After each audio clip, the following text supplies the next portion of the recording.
The to-go coffee was still warm in her hand when Madison Clarke vanished from the oil community of Farmington, New Mexico, population 46,624. The late July afternoon scorched everything with a layer of red dust across the high plateau, hot wind blowing in from Lybrook like it was wiping out the horizon. At 6:18 p.m., the owner of the Blanco gas station waved through the glass door as Madison, the 27-year-old well technician, stepped out of the store with the receipt still folded in half in her hand. She was heading back to her pickup truck, gripping the silver-gray work bag that held the pressure reports she had checked that day, the same bag she had used for 4 years working at EnergyCo. The station owner watched and saw Madison pause for a brief moment before getting into the vehicle, her green safety coveralls the last streak of color before the red dust rolled up and swallowed her figure. What happened in the next 39 minutes would haunt Farmington for 2 decades. Before we dive deeper into the story, don't forget to subscribe to the channel and hit the bell so you don't miss the latest cases. The late July afternoon in Farmington hung heavy with desert heat, the thick air making every movement feel slowed down. The slanting sunlight hit the dusty red oil rigs, carrying a parched sensation that stretched across the cracked ground. Madison Clarke walked out of the work site looking tired, her hand lightly brushing back her hair as if trying to push away the thoughts weighing on her mind. The focus on her face wasn't obvious tension, but the kind of quiet that made others sense she was privately wrestling with something she didn't want to talk about. As she slung the bag over her shoulder, Madison slipped into the strip of shade next to the metal wall of the inspection station, glancing around as if to make sure she hadn't forgotten anything. A coworker happened to spot her and casually asked if she was stopping by the office tonight, and she replied briefly that there were still a lot of things she needed to go over. That gentle but firm answer made the listener feel she was preoccupied with work, not just routine paperwork, but wanting to verify something with real precision. As Madison drove away from the industrial area, the late afternoon sun cast a warm orange-gold glow across the vehicle. The road passed low scrub trees and long gravel lots that gave off a mix of dust and the distinctive smell of machinery oil. Many people still remember seeing her familiar silver truck moving slower than usual, as though she was driving and thinking at the same time. At the gas station on Highway 64, Madison pulled in, opened the door, stepped out, and leaned against the truck, one hand shielding her eyes from the sideways glare, the other lightly tightening on the bag strap. Someone pumping gas nearby saw her looking toward the dirt road leading out to the Blanco area, her face tilted slightly in an unreadable hesitation. It wasn't fear, and it wasn't indifference. It was a state somewhere between alertness and concentration, as if she were scanning for something out of place around her. Late afternoon faded faster as thin clouds wrapped around the sun. On the outlying roads, streetlights began to flicker on here and there. Madison's vehicle no longer appeared on the stretches of road her family knew from her usual routines. The absence didn't immediately feel wrong, but those waiting for her to come home started to feel uneasy as the clock ticked on without a text or call from her. Inside the house, her mother kept redialing the number over and over, each time hearing only the long ringing that left an empty feeling etched into the normally warm room. When all attempts to reach her stayed hopeless,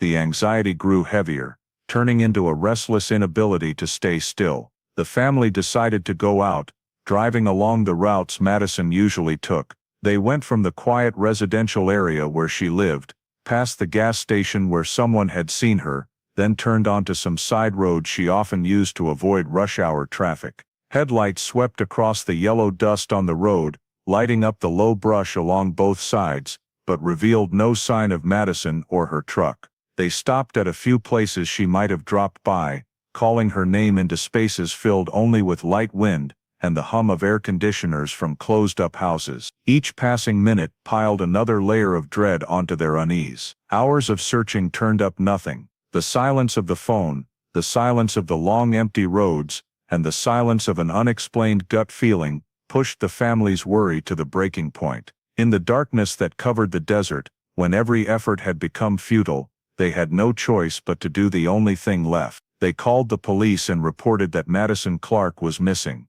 Right after receiving the information that Madison was missing, The Farmington police force immediately deployed to sweep the routes she usually traveled. The familiar areas around Highway 64, the road leading into the Blanco region, and the turnoffs into residential areas were all patrolled. The patrol teams divided up to search in expanding ranges, focusing on stretches with little lighting, places with complicated terrain, or areas with low traffic. Not long after, an officer reported back to the center that he had found Madison's silver car sitting silently on the edge of a dirt road leading deep into the Blanco area. The car was parked slightly crooked to the right, the patrol car's headlights shining on its dust-covered body, giving the impression that the vehicle had been there long enough for a thin layer of dust to settle, but not so long that it was buried under heavy layers of desert sand. Police immediately cordoned off the area, setting up security perimeter lines to preserve the scene exactly as found. They approached the car carefully, avoiding touching any surfaces until the forensics team arrived. From the outside, the vehicle showed no signs of being smashed or collided with. When the driver's side door was opened, one detail immediately stood out. The driver's seat had been pulled back much farther than would be necessary for someone of Madison's height. This was instantly noted and flagged as a possible indicator that someone else had sat in the car. Inside the cabin, Madison's purse was still on the passenger seat, zipper fully closed, with no signs of being rummaged through. Her phone was in the center console, still had battery, but showed no recent activity. Everything sat exactly in place as if she had left the car abruptly without time to gather her things. While checking the surrounding area, one officer crouched down to examine the soil right under the gas pedal and noticed the dirt color was completely different from the soil on the road surface where the car was found. The dirt inside the car was dark brown mixed with fine sand, while the Blanco area mainly had yellowish soil mixed with rock fragments. This difference immediately raised questions among the investigators about whether the car had been moved to this location. Soil comparison would require the specialized analysis team, but right away this was seen as the first sign suggesting the car might not have stopped here, naturally along Madison's route. Another officer continued checking along the road edge and discovered a shoe print impressed in the thin layer of sand. The print was large, with a grid-patterned sole and deep grooves, the kind typically seen on industrial boots used in mechanical environments or oil fields. The print was fairly clear, but only a single one, with no continuous series of steps to determine direction of travel. Its position wasn't too close to the car door either, suggesting the person wearing those shoes had stood observing or paused briefly before leaving. All officers present unanimously agreed to protect the print, photographing it from multiple angles before the forensics team arrived to process it. Right after that, while checking behind the car, a flashlight beam from one officer illuminated faint tire tracks on the loose soil. The shape and spacing of the tracks did not match Madison's vehicle, proving another vehicle had been present nearby around the time the car was abandoned. The secondary tire marks were no longer sharp, possibly blurred by wind, but still clear enough to identify as coming from a vehicle lighter than a truck but larger than a standard sedan. This opened up the possibility that Madison had not come here alone, or had been brought here by someone and then left behind. Another noteworthy point was that the car door was not locked. In emergency situations where a driver leaves the vehicle, people typically either leave the door open or lock it depending on natural reaction, but the unlocked door combined with the purse and phone left untouched in place made the scene highly unusual. There were no signs of struggle inside the car, no items scattered, no traces of resistance on the seat surfaces or door handles. Yet this very stillness did not feel safe. Instead, it suggested Madison may have left the vehicle under controlled conditions or been taken away in a state where she could not resist. The crime scene team arrived quickly to begin collecting more minute evidence. Every surface capable of holding fingerprints was thoroughly scanned. On the door handle, initial results showed prints that did not match Madison's, but the lines were faint due to dust and sweat, so matching could not be done immediately. Blue forensic light was used to detect stray dust particles, small objects, fabric fibers, or any other signs that could help determine the subject's movement. A few tiny specks of material clinging to the car mat were collected as samples, and the remaining piece of nylon cord found under the seat was placed in a specialized evidence bag for analysis. The atmosphere at the scene was fast-paced, tense, and precise. No one spoke unnecessarily. Everyone was completely focused on every detail. The police chief was present, taking notes and directing the expansion of the search radius to both sides of the dirt road. Officers kept sweeping to ensure no remaining traces were missed on the soft ground. The overall view of the scene showed the car stopped in complete isolation, with no natural reason for it to be parked there, and every detail suggested Madison had left the vehicle under abnormal circumstances. In just the first few hours of the search and investigation, authorities already had enough initial signs to understand that this was not a simple case of someone getting lost or a vehicle breakdown. All the collected details pointed toward Madison having encountered an unusual situation, and her car was merely the last confirmed point of her presence that day. The investigation process was accelerated, with the entire forensics and crime scene analysis team continuing to work through the night to pursue any clues that could explain the disappearance of Madison Clarke. The specialized lights shone on the door handle and steering wheel, revealing faint streaks that were hard to spot with the naked eye. The forensic technicians sequentially applied fluorescent powder, documenting every smallest ridge that appeared on the metal and plastic surfaces. The print patterns were uneven, with varying sharpness at different contact points, indicating different levels of pressure or contact. The collected samples were placed into sealed evidence bags, labeled with codes, and immediately handed over to the analysis team right at the scene. When initial separation analysis was performed, the results showed not only Madison's prints, but also the presence of another distinct set. The appearance of multiple people's traces on the steering wheel and door handle made the technical team pay much closer attention to the possibility that someone else had driven the car or made contact for a short period before the vehicle was abandoned. While examining the car floor, the light beam illuminated a tiny object that at first glance looked like just an ordinary piece of lint. However, when picked up with specialized tweezers, the technician realized it was a thin strand of nylon that was almost transparent. The segment was short, slightly curled, as if it had been separated from a larger piece of material. The item was placed on the examination glass slide, revealing a fiber structure unlike any personal item Madison typically carried. The analysis team noted that the cord's durability and twist pattern matched the type of line used in technical equipment or industrial supplies, types not common in household settings. Its presence on the car floor opened up the possibility that some external material had been used at the time the car was stopped.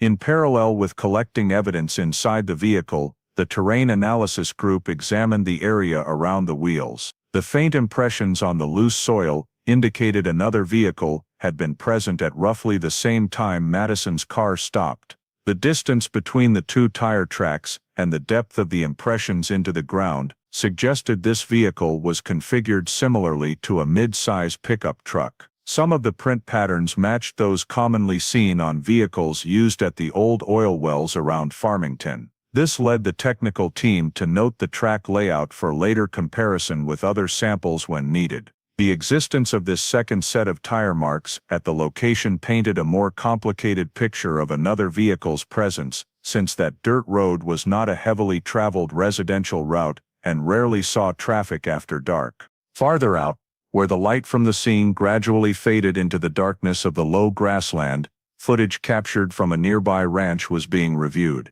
The ranch had a camera mounted at the corner of the livestock barn, a low-resolution model, but sufficient to record light movement. When zoomed in and contrast enhanced, a strong beam of light appeared and moved horizontally across the frame, bearing the characteristics of headlights from a vehicle leaving the area. The distance made it impossible to identify the vehicle type or license plate, but the direction of travel and the timing of when the light disappeared aligned with the period when Madison's car had stopped. The detection of this moving light source departing the area right around that time raised the need to investigate the possibility of a second vehicle appearing near where the car was abandoned. The observations outside the vehicle still weren't enough to clarify what had happened, so the forensics team continued analyzing the interior. The driver's seat, pushed back farther than normal, was examined from multiple angles. Based on Madison's driving habits and her height, that seat position was inconsistent with her usual sitting posture.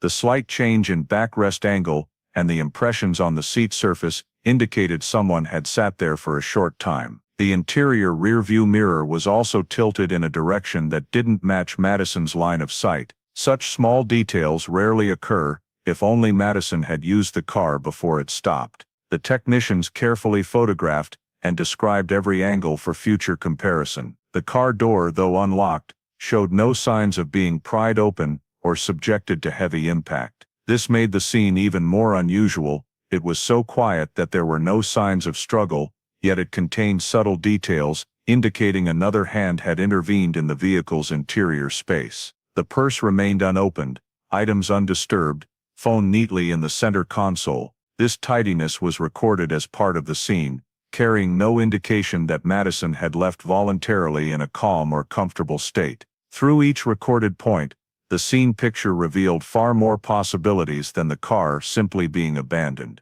Physical traces on the vehicle, from the driver's seat to the rearview mirror, combined with the shoe print on the ground, and the secondary tire tracks behind it, formed a chain of data that demanded thorough analysis. There were no signs of a fight or mess, but there were subtle, deliberate signs of intervention. The collection and preservation of samples, measurements and observations were carried out meticulously, with every detail kept in its original state for continued analysis. These initial findings showed that the data flow at the scene was far more complex than a routine vehicle stop, prompting the forensics teams to focus more intently on determining who was the last person to interact with the car, besides Madison, and what had caused the vehicle to end up in this location. The investigation team began focusing on the route Madison took when leaving the industrial area. The cameras installed along the main exit recorded the flow of traffic that afternoon, including her silver car moving in the direction of Highway 64. The images were not sharp because a light layer of desert dust had settled on the lenses,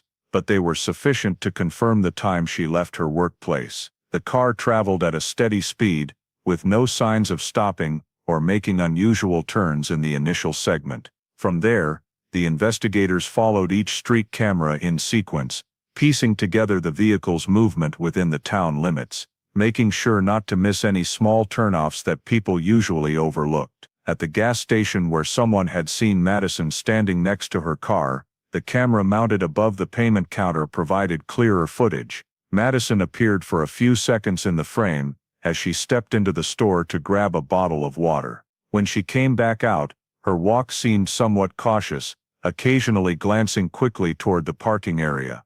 The gas station employee was questioned again, and stated that Madison appeared tense, though he couldn't describe exactly what she might have been worried about. That account matched the footage of her leaning against the car, her gaze directed toward the dirt road leading deep into the Blanco region, as if she were weighing some difficult decision. The footage from the gas station camera allowed confirmation of the time Madison was present there, but when checking the subsequent cameras along the road afterward, the recorded intervals gradually thinned out. Many stretches of road leaving town had no cameras, or the cameras were too old to retain usable images. When piecing together the trackable points, a gap of nearly 40 minutes emerged. During that time frame, no data pinpointed Madison's location, and no vehicle could be confirmed as hers appearing on nearby cameras. That gap became a critical part of reconstructing the journey, because it spanned enough time for any event to have occurred outside of observation.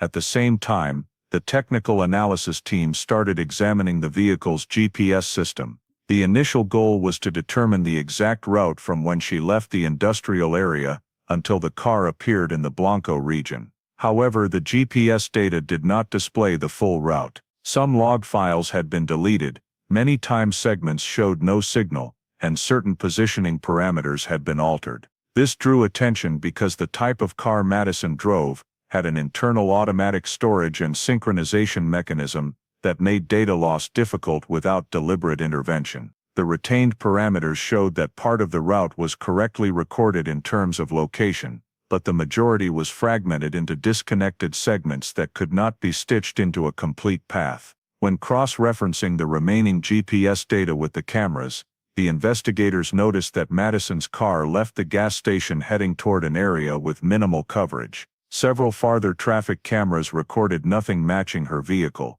This led them to concentrate on the dirt road leading into the Blanco region, where cameras were unlikely to function due to harsh conditions. The possibility that she had traveled into an area without camera coverage was considered after reviewing every available visual source. The gas station employee recounted that Madison had stood silently for a few seconds looking toward the dirt road, her posture suggesting she was both observing and thinking. The investigators asked for more detail on this, and the employee described Madison as appearing anxious, as if she sensed someone watching her, or was debating whether to continue her route. Her silent demeanor and eyes repeatedly fixed in that direction made the investigation team note the possibility that she had seen or was waiting for someone without mentioning it. The camera footage did not capture anyone approaching her, but the change in her demeanor before leaving the gas station was documented in the file. The investigators considered the possibility that Madison had met someone she knew on a segment without camera coverage. Reconstructing the timeline showed that the 40-minute gap was sufficient for the car to leave the gas station, travel to a meeting point on the dirt road, stop briefly, and then continue moving.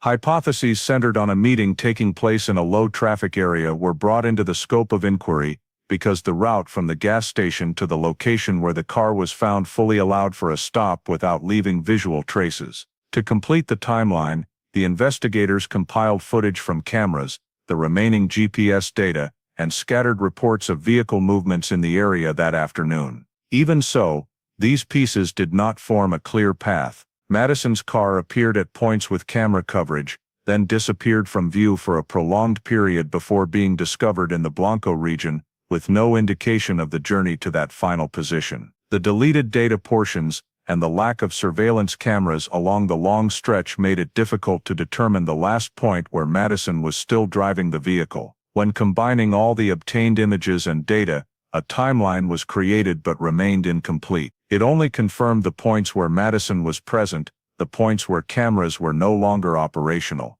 and the extended voids between them. That timeline stopped at confirming her car left the industrial area, appeared at the gas station, vanished during the 40-minute gap, and was then found in the Blanco region. What happened between those points still lacked specific data to fill the voids, meaning Madison's final journey could only be reconstructed based on the fragmented pieces of information gathered from cameras and positioning devices. Madison's phone was fully restored with all data before analysis began. The technical team checked the call history and found no activity after her shift ended. The messaging screen had no outgoing content, but in the drafts folder, there appeared an unfinished message. The content consisted of a few disjointed lines related to cross-checking pressure data, along with an incomplete note about well number 14. The sentence was cut off midway, with no recipient and no scheduled send time. This drew the analysis team's attention to the possibility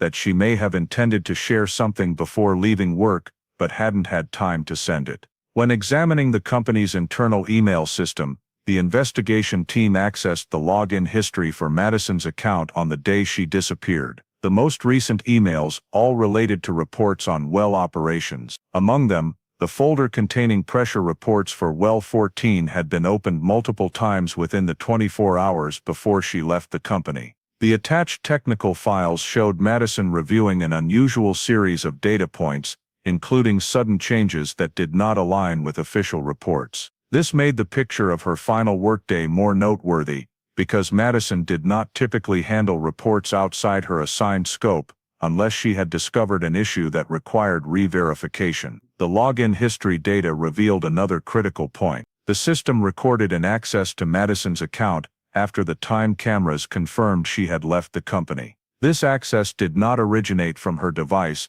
but from a computer located in the technical room. The internal network address clearly indicated the device's location. The recorded actions included opening the well 14 report file, viewing supporting technical files, then closing them without leaving any visible comments or edits. What caught the technical team's attention was that this access occurred when Madison's phone no longer had mobile signal, indicating she was not the one performing these actions. The team continued analyzing the metadata of the related files to identify any irregularities. Upon checking each file, the specialist noticed that timestamps had been altered on several key documents. In many cases, the last modified time did not match the authorized access windows per policy. Several documents showed signs of tampering data, and some tables no longer matched operational log entries, and log chain checks revealed portions of records had been overwritten. The discrepancy between the original and current versions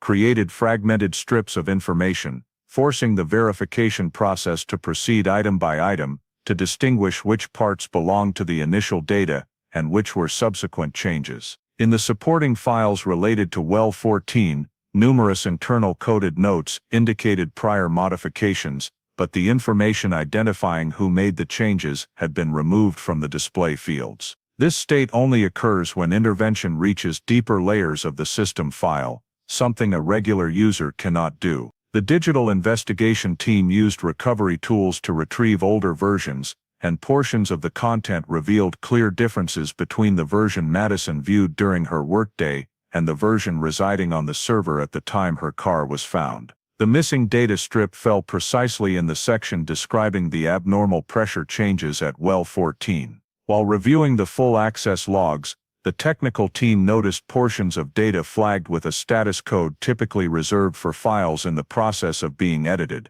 yet these appeared during time periods when no one was using the equipment. This suggested that hidden operations may have been performed to erase the true access trail. One of the recovery specialists noted that the timestamp alteration structure was executed very cleanly, in the exact style of someone experienced with the company's internal technical systems. There were no signs that the changes resulted from software error, because the selective and consistent level of editing across files indicated clear intent. In Madison's unsent draft email, there was a partially typed segment, "Well 14 data doesn't match. Need to review because there may be." The final line stopped abruptly without completion, leaving the content as only an unfinished suggestion. The existence of this unsent draft was retained by the investigation team as part of the chain linking physical scene evidence with digital evidence. From the login history, emails and technical files, the connection among the documents on the day she disappeared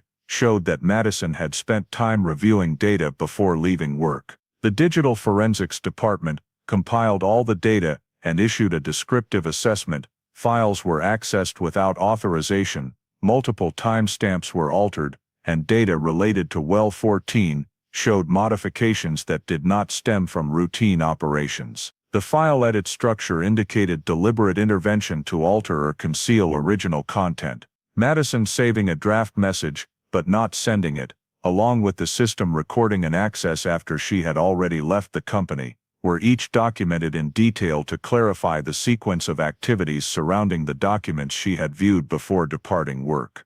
The list of 17 people with access rights to the well safety records was compiled based on the company's internal authorization data. Each person on the list belonged to groups authorized to view or edit technical documents, including operations staff, maintenance technicians, inspection personnel, and 2 administrative staff responsible for archiving and coordinating reports. The investigators collected work records for each individual, copied detailed permissions within the system, and determined the frequency of their interactions with data related to well 14. All 17 people had contacted the documents to varying degrees, making it difficult to eliminate anyone from the initial list. During the classification process, the investigation team reviewed work relationships among the individuals to identify who had the strongest motive for being concerned about Madison's report. Some people regularly worked directly with her during technical inspections, especially the periodic pressure measurement shifts.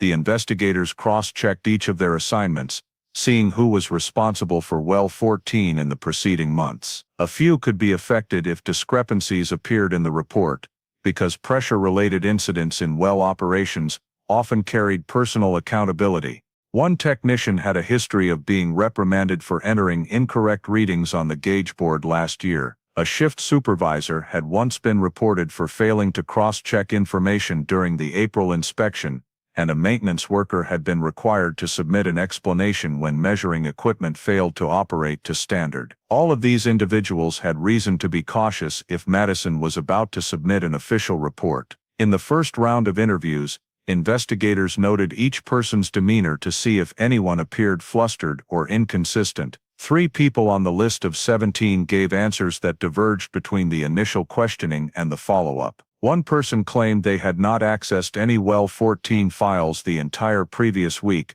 but system data showed their account had opened a technical document on the morning of the same day Madison left the company. When asked again, the person explained that they might have accidentally opened the file while checking the system, but their tone was not firm. Another person described their workday on the day Madison disappeared in a way that did not match their own timecard records. The technician who drew the most attention appeared in the second round of statements. This person stated that on the evening Madison disappeared, he was at home and did not leave the residential area. This statement was clearly recorded. However, when the investigation team checked traffic cameras a few miles away, footage showed a pickup truck matching his vehicle traveling along Highway 64 in the direction of the Blanco region. Although the image was not sharp enough to identify the driver, the license plate was clearly visible in one frame. When questioned about this, the technician said he had lent the vehicle to a friend,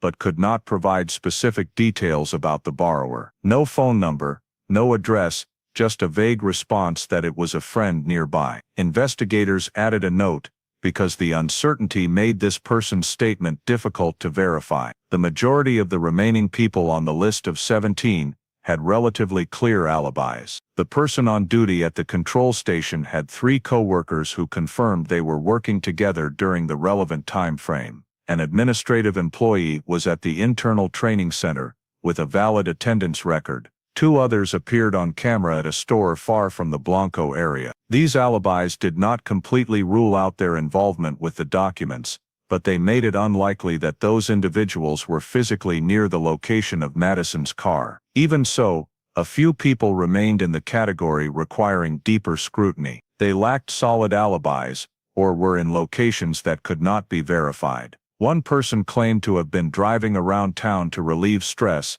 with no way to pinpoint their exact location at the time Madison disappeared. Another said they were repairing a vehicle in their home garage, but no one could confirm that. These unsubstantiated statements caused them to be flagged for further review. The investigation team relied on data access behavior to narrow the scope. When cross-referencing access logs to the Well 14 file with the times Madison opened those documents, only a few people appeared in the closest time frames. One person from the maintenance department had a history of reviewing reports over many months, but on the day Madison accessed the documents, this person opened the file just minutes after her. Another from the supervisory department accessed a related technical file for Well 14 during the same morning. While these actions did not prove culpability, they increased the investigators' level of interest in those who appeared at the precise moments. After screening by alibi, degree of work relevance, and matches in access logs, the list of 17 was narrowed to 6 people. These 6 included the technician captured on Highway 64 camera footage, 1 shift supervisor, 2 maintenance employees, who had accessed technical files, 1 administrative staff member with rights to override access timestamps, and 1 measurement technician, who had previously worked with Madison at Well 14. Their files were placed in the high-priority monitoring group for the ongoing investigation. While analyzing the evidence collected from Madison's car, the forensics team continued examining the thin nylon strand found under the car floor. When viewed under magnification and compared against the company's old materials database, the fiber's twist structure and polymer composition matched the type of cord once used at the old oil wells in the Blanco area, particularly well Blanco B17. This nylon cord was no longer in the company's current inventory, as all the old wells had been shut down and this type of material had been phased out many years earlier. What caught the forensics team's attention was that this cord had originally been used to secure equipment during the final phase of well operations, when only a few maintenance steps remained before complete shut-in. When the records for well Blanco B17 were pulled up, The information showed that the well had been permanently closed since 1999. All equipment had been dismantled, and the site sealed according to regulations. However, the field investigation team, during their survey of the area, noted several signs inconsistent with a well site abandoned for so many years. Some of the exterior metal shielding panels still looked relatively new, with only a thin layer of dust and minimal natural corrosion. This did not align with the length of time the well had been shut. Upon closer inspection, the soil surface around the wellhead showed evidence of human entry into the area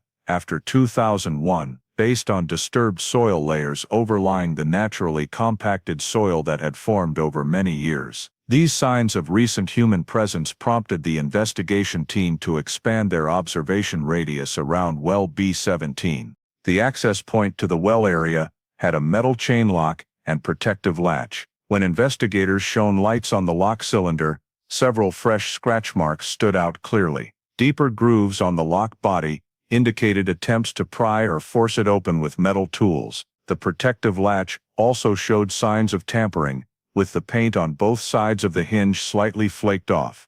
Investigators noted that these scratches were not old, based on the bright, minimally oxidized appearance of the exposed metal underneath. The technical team collected paint samples and analyzed the scratch patterns to determine the type of tool that had caused them. When revisiting the shoe print to cross-reference with the new evidence, the forensics team paid special attention to the boot model, once issued to employees working at oil wells during the 1998 to 1999 period. The print's deep grid pattern and wide sole exactly matched the style commonly used during that era. The impression found in the soil near Madison's car matched in size and groove characteristics with the old company-issued industrial boots. By comparing stride width and impression depth, the investigation team recorded details for cross-referencing with individuals who had previously worked at abandoned well sites.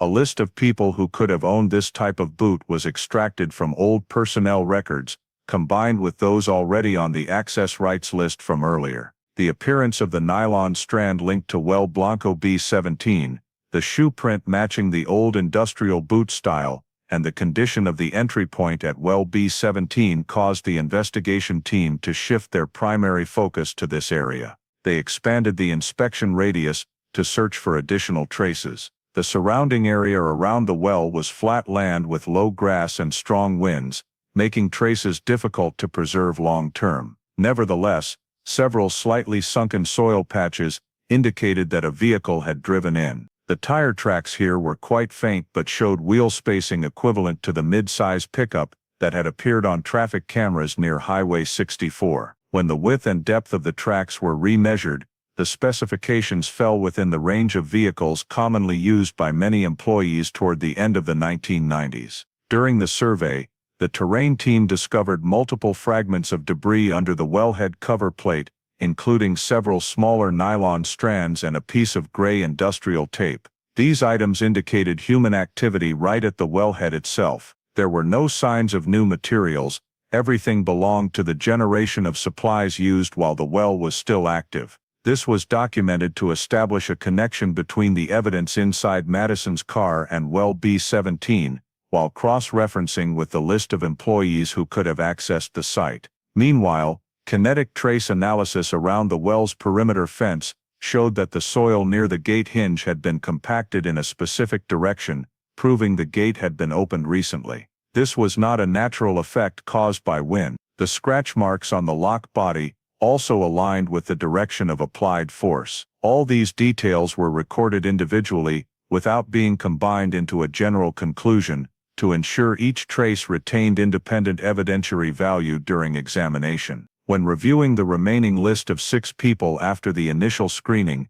the investigation team checked old records to see who had worked at well Blanco B17 before its closure in 1999. One maintenance worker had been assigned to dismantle equipment in that area. One shift supervisor had signed the final well closure report, and one technician had participated in the pre-shutdown pressure inspection round. This information was added to the supplemental file. The coincidence between the physical evidence and the technical characteristics of well B17 became a major reason to intensify focus on the group that had previously worked there. Many investigators specializing in oil wells remarked that the traces left at B17 bore the hallmarks of someone familiar with the well's structure and internal access paths. Approaching the well at night is not easy to navigate, yet the tire tracks showed the vehicle had traveled in the correct direction and stopped in a rarely visited area. Knowledge of the surrounding terrain features and old materials further strengthened the likelihood that the perpetrator was someone who had once worked in the industry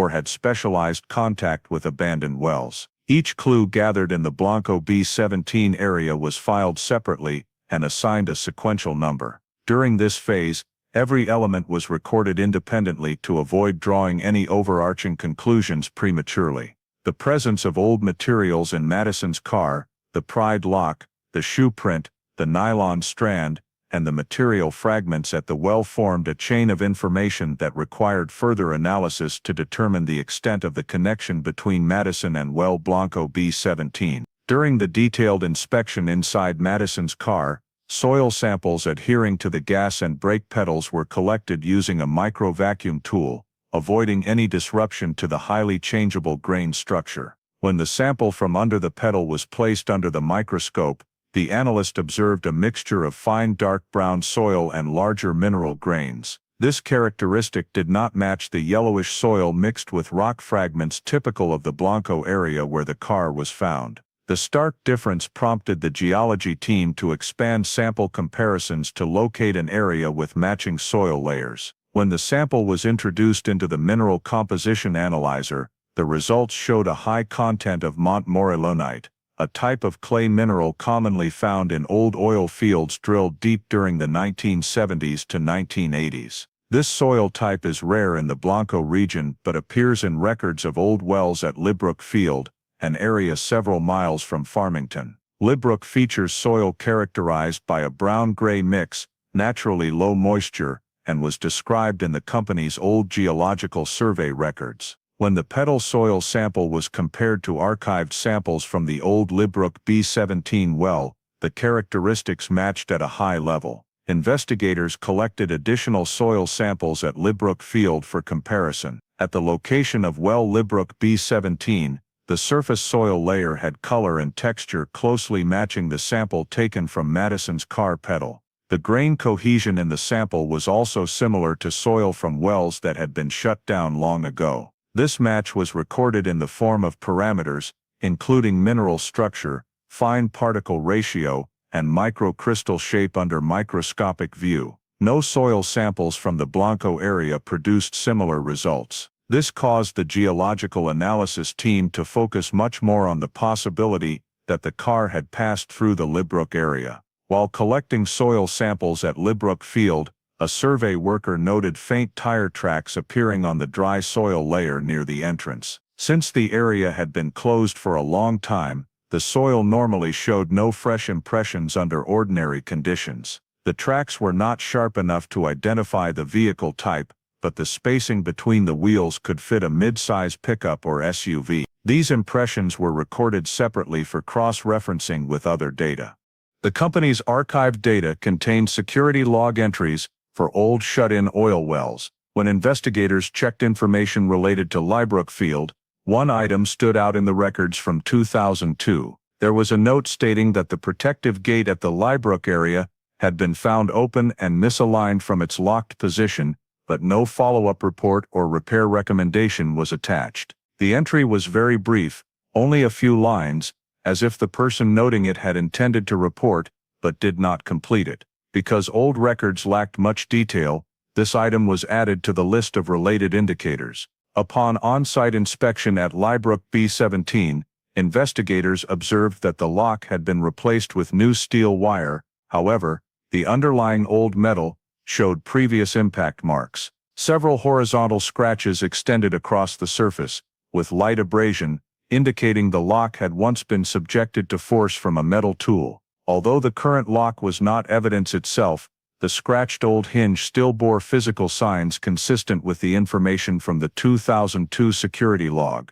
This was not only noted in the report, but also provided a basis for the investigation team to consider the possibility that the Lybrook area had seen entry after its closure date. a geologist was brought in to assess the likelihood of Lybrook soil adhering to the petal by chance.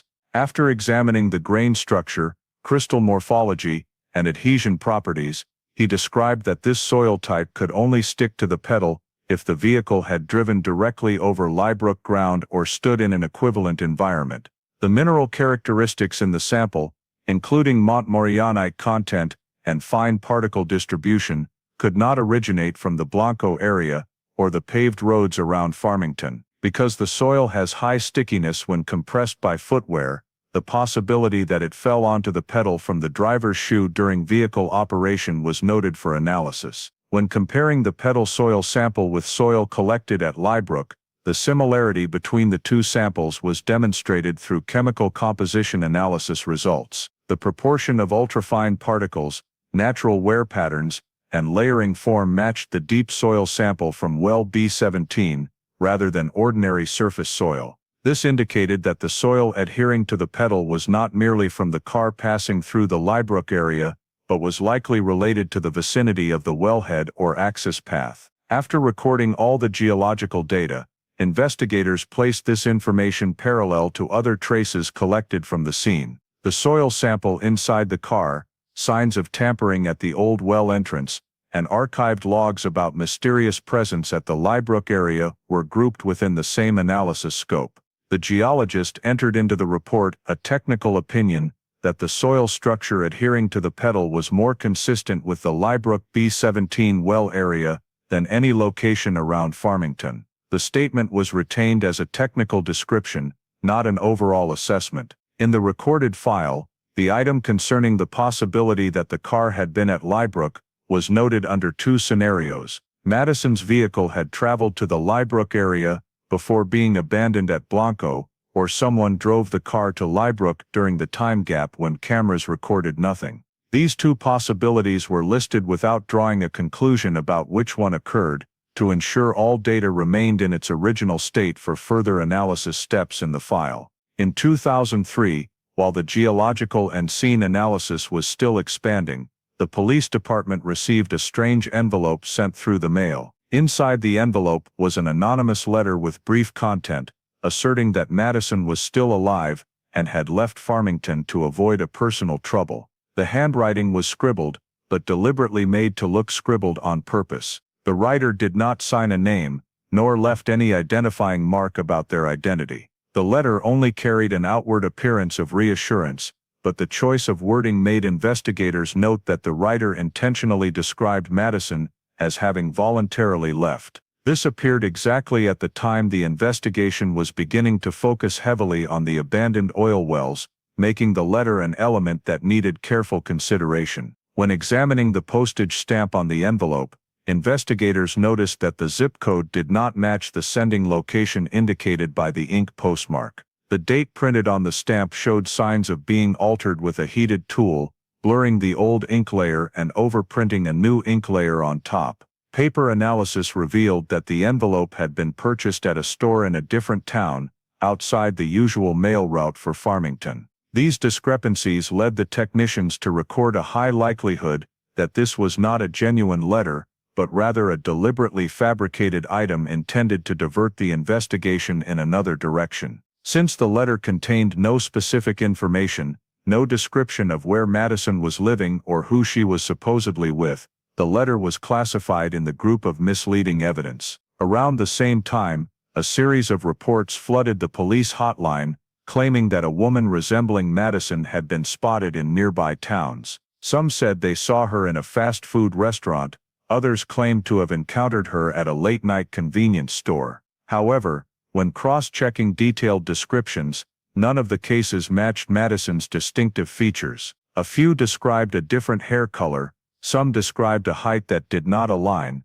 and most reports failed to provide any specific verifiable details. Investigators still followed up on each report, but when reviewing camera footage or verifying through witnesses, all led to the conclusion that the cited individuals were unrelated to Madison. A second envelope was sent to the police department in early 2004. Inside was a VHS tape with heavy static audio and a few blurry images lacking any clear subject. Attached to the envelope was a message written in marker, "This tape has the answer." When the tape was played, investigators noted that the content consisted only of a repeating sequence of images from some kind of storage room, dim lighting, with no people appearing. The background noise was too overwhelming to isolate any sound. There was no identifiable sign of Madison in the footage. Analysis from specialists showed the tape had been copied multiple times, resulting in severely degraded quality, and it was likely spliced together from meaningless recorded segments. The monotonous content made the tape more of a distracting object than relevant evidence. When placing the anonymous letter and the VHS tape side by side, investigators recognized a common pattern in their delivery method. Both concealed the sender's identity, both used materials easily purchased at any store, and both lacked verifiable information. Investigators did not draw a conclusion about the perpetrator, but recorded in the file that this chain of evidence showed signs of being created to insert itself into the investigation process, rather than to assist in locating Madison. The choice of indirect mailing, the use of outdated media like VHS, and the failure to provide verifiable details were all behaviors commonly seen when someone wants to inflate the volume of false leads. The wave of sightings reports resembling Madison continued throughout 2003 to 2004, further complicating the classification of information. One witness described seeing a woman with a stance similar to Madison at a gas station 30 miles from Farmington, but cameras recorded no matching footage. Another report claimed to have seen Madison getting into someone's vehicle, but when checking the time and location, the witness could not recall the license plate or vehicle color clearly. The majority of reports contained inconsistent details, causing these leads to gradually be ruled out from the scope of direct relevance. In data analysis meetings, investigators placed the series of distracting evidence into a separate tracking category so as not to impact the overall progress. Some investigators specializing in criminal behavior noted that the letters and recorded footage did not appear to come from someone who truly knew what had happened to Madison. The way information was provided in disjointed, irrelevant fragments,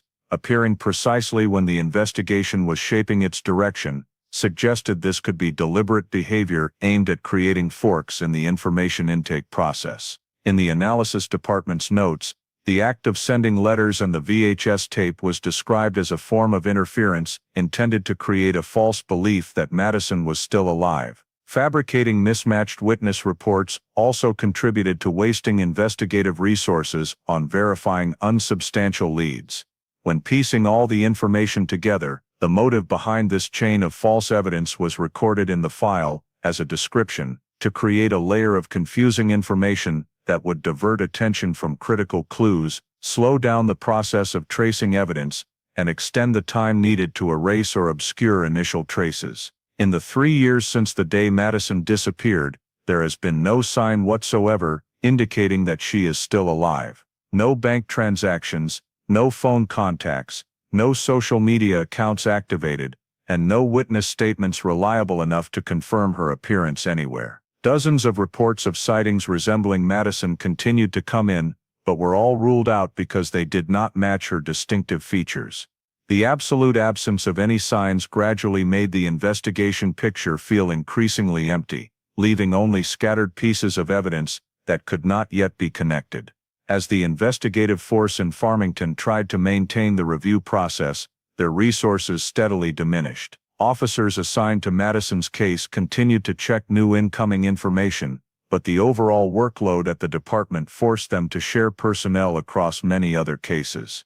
Periodic reviews of oil wells, suspicious points, or re-inspections of the scene were no longer conducted with the previous frequency. Documents related to Madison's car, soil samples, the shoe print, and the anonymous letters were all preserved, but saw no new developments.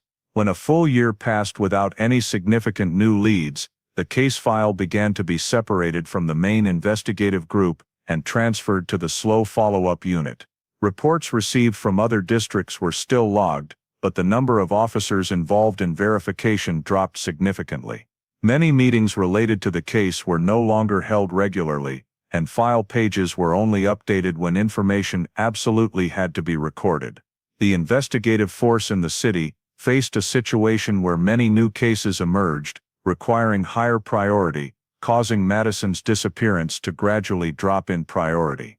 As 2005 began, an official decision was made: the file on Madison Clarke would be transferred to the Cold Case Unit of the state of New Mexico for archiving and handling, according to procedures for cases with no remaining active leads. The Cold Case Unit's responsibility was long-term preservation of files, periodic reviews, and readiness to receive any new leads. All documents related to the case were packaged, sealed, and entered into the state's data repository.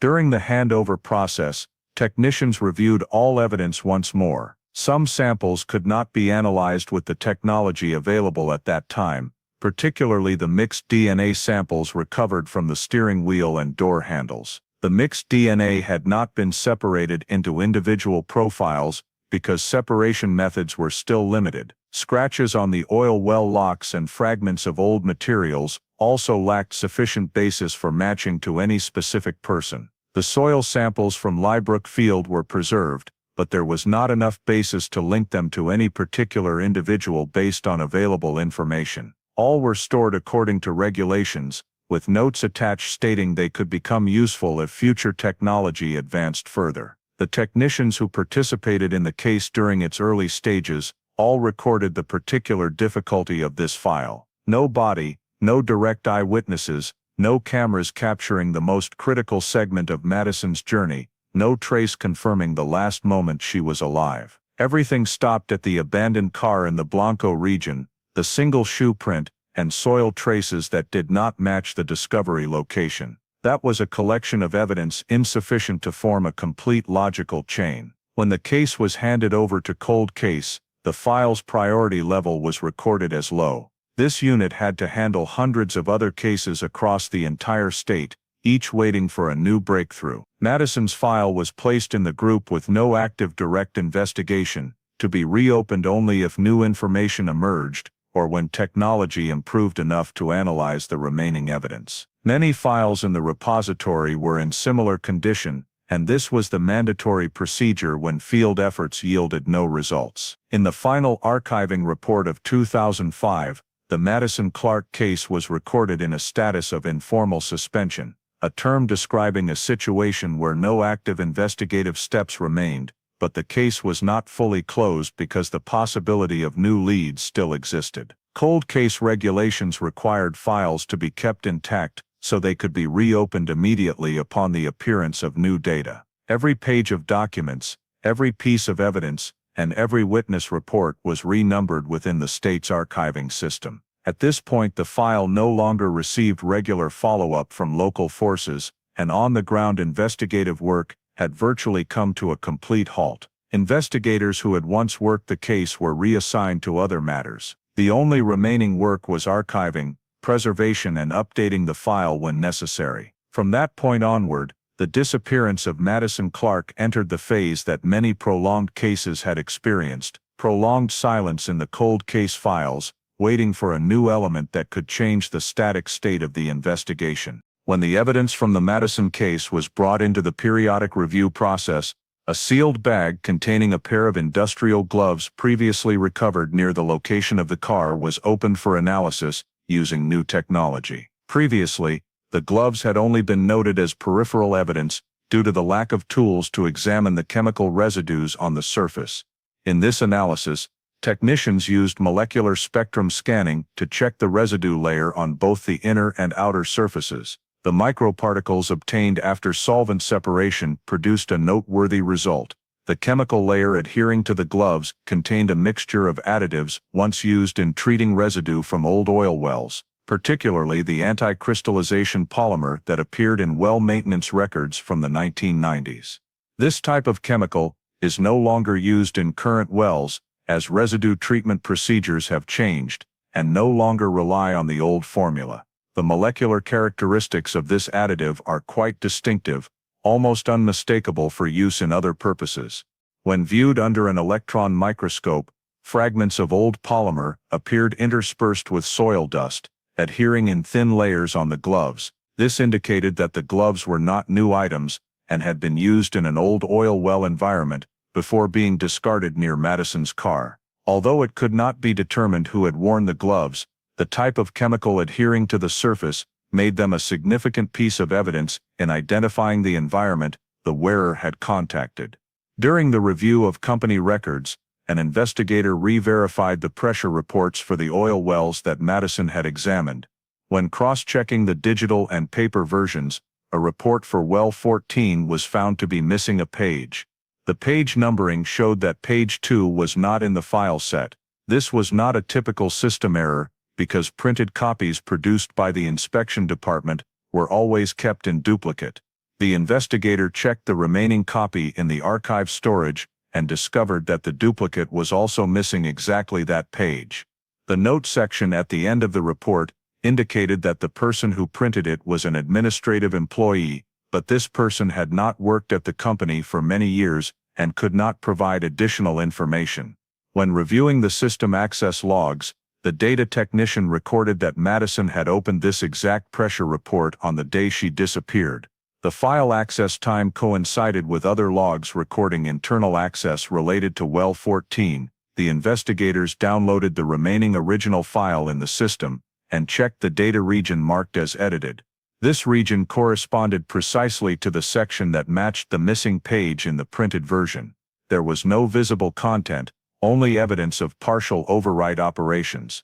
The data lines showed that the area had once contained the hourly pressure table for well 14 on the inspection day. The absence of this page in both the printed copy and the duplicate raised questions about the purpose of removing it from the records. When recovering the overwritten portion using deep data analysis tools, the technician was only able to retrieve a small fragment of the pressure measurement table. The recovered content displayed strongly fluctuating pressure values, different from the stable values recorded in the public report. The pressure trend line in the recovered section showed abnormal short-term spikes and drops, which would not be consistent with normal well operating conditions. These values could not be fully determined because the data table had been deleted too extensively, but they were sufficient to confirm that the missing page had once contained noteworthy content. Cross-referencing the report with access logs, the investigation team verified that Madison was the last person to view the complete original report. The history line showed she opened the file for a short period and then exited, consistent with a quick check of a specific data section. Because the missing page no longer existed in the paper file and the internal data portion had been edited, the matching information in the recovered section became a notable element. The technical team recorded this detail as part of the cross-comparison process between technological evidence and company records. When considering the entire missing section, investigators noted that the content on this page was directly related to the abnormal pressure data that Madison had reviewed. There was no indication that Madison had shared this with anyone else, as the draft message on her phone only contained the opening line.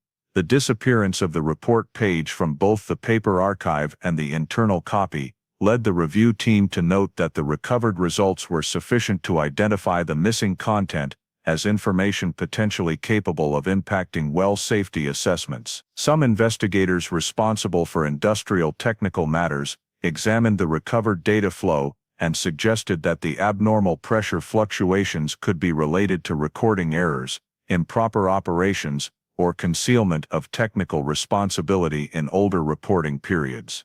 This was recorded as a technical description, not a conclusion.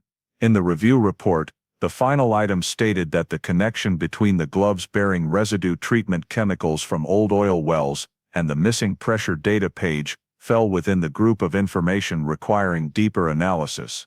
The technicians described this as an opening lead for examining motives related to safety responsibility during the well operation phase, based on the simultaneous appearance of the physical evidence and the data shortfall in the report. When the state laboratory implemented next-generation mixed DNA separation technology, evidence files from many long-standing cases were brought into the retesting process. Among them were the DNA sample previously collected from the steering wheel of Madison's car and the sample taken from the thin nylon strand found under the car floor. Previously, Both samples had only produced mixed results that could not be separated into individual profiles. The new technology used ultra-selective segment amplification methods, sufficient to disentangle overlapping DNA strands under difficult identification conditions. When applied to the steering wheel sample, the separation device yielded two main components, one portion belonging to Madison, and one portion carrying male genetic characteristics. The technician re-ran the sample multiple times to ensure accuracy. Each machine run produced consistent results for the characteristic marker segments. When all identifiable segments were assembled, a more complete male DNA profile was formed. This profile was compared against CODIS data, but no matches were found. The lack of a match in the national database indicated that this profile belonged to someone who had never had a DNA sample stored in the criminal justice system, or had never participated in a voluntary DNA collection program. After purity was confirmed, the sample was entered into a separate storage system for future comparison. When the technician analyzed the genetic markers of this male profile more deeply, a prominent feature appeared in the markers related to population origin. A group of alleles showed high frequency in communities living in the Utah region, particularly the northeastern part of the state. This was not sufficient to identify an individual, but it provided statistically relevant information about population origin. The file clearly noted that these markers were common in communities with historical migration tied to mining and oil well operations, where there had been high concentrations of labor during the 1980s to 1990s. The investigators continued to submit the nylon strand sample for analysis. The strand was so small that extracting DNA would have been nearly impossible if the user had worn gloves or had no direct contact, but the new technology allowed recovery of an extremely tiny amount of residual skin cells left on the surface. The DNA sample obtained from the nylon strand also showed male markers, and when compared to the steering wheel sample, the marker segments matched completely. This confirmed that the same person had left DNA on both the steering wheel and the nylon strand. Although the exact timing of when these traces were deposited was unknown, the genetic match between the two samples was a key factor recorded for the origin of the evidence. While analyzing the physical shape of the nylon strand, the technical team examined its cut surface under magnification. The edge was not straight but had a serrated structure characteristic of a dulled manual cutting blade. When magnified further, marks showed the fiber had been bent under pressure in one direction, indicating uneven cutting force, typical of someone cutting quickly with a personal tool rather than industrial cutting equipment. This suggested the nylon strand had been taken from a larger roll, not a pre-cut manufactured length. The properties of the nylon strand matched materials once present at old oil wells in the region, particularly the type stored during the phase when wells had ceased operation but had not yet been fully dismantled. During the process of re-documenting all the data, the technicians recorded only that male DNA appeared on two pieces of evidence linked by material origin and discovery location. No conclusions went beyond the scope of the analysis. Nevertheless, the match of genetic markers and the presence of the DNA sample at two different locations on Madison's car indicated that the person who left the DNA had been inside the vehicle at some point. The similarity in the DNA samples also made isolating this individual's profile clearer when compared to the original mixed sample. When reviewing old notes on well materials, the evidence review team noted that the type of nylon recovered from Madison's car appeared only in discontinued technical supply inventories from many years earlier. This was entered into the report as a description of the physical origin of the evidence, indicating the possibility that the person who owned or accessed the nylon strand had some connection to old oil well supplies. The hand-cut edge further reinforced the likelihood that the individual had worked near storage areas or had personally accessed this material. In the 2016 DNA retesting report, all information was presented in technical descriptive form. A male DNA profile was successfully separated from the mixed sample. The profile contained markers common in the Utah region. There was a complete match between the DNA on the steering wheel and the nylon strand, and the physical characteristics of the nylon strand's cut edge were consistent with old material divided by hand. The report was added to the file as analysis results without any inferential conclusions. The investigators only noted that the successful DNA separation opened a potential avenue for deeper exploration, based on the material origin and signs of someone who had accessed old well supplies during the period when the evidence was created. When genetic genealogy analysis technology became more widespread in investigative circles, the state laboratory began implementing procedures to allow unidentified DNA samples to be uploaded to databases of distant relative analysis platforms. Among the files re-reviewed, the male DNA profile obtained from the steering wheel and nylon strand in the Madison case was moved to the priority testing group. The technical team re-standardized the profile by removing unnecessary segments and optimizing high-value genealogical markers, then uploaded the sample to the GED match system, following the legal protocol for law enforcement agencies. When the matching process was completed, the return data provided a list of multiple results, including 6 individuals with distant familial relationships to the male DNA sample. The degree of relation fell within the range of third to fourth cousins, meaning distant enough not to directly infer identity, but close enough to identify a shared lineage. The 6 people were scattered across several different states, mostly residing in the western United States. Their residence records showed no common geographic overlap, but the matching genetic markers indicated that all shared ancestry from a large family line that had lived in the Utah area for multiple generations. The genealogy analysis team began constructing family trees for each person on the list.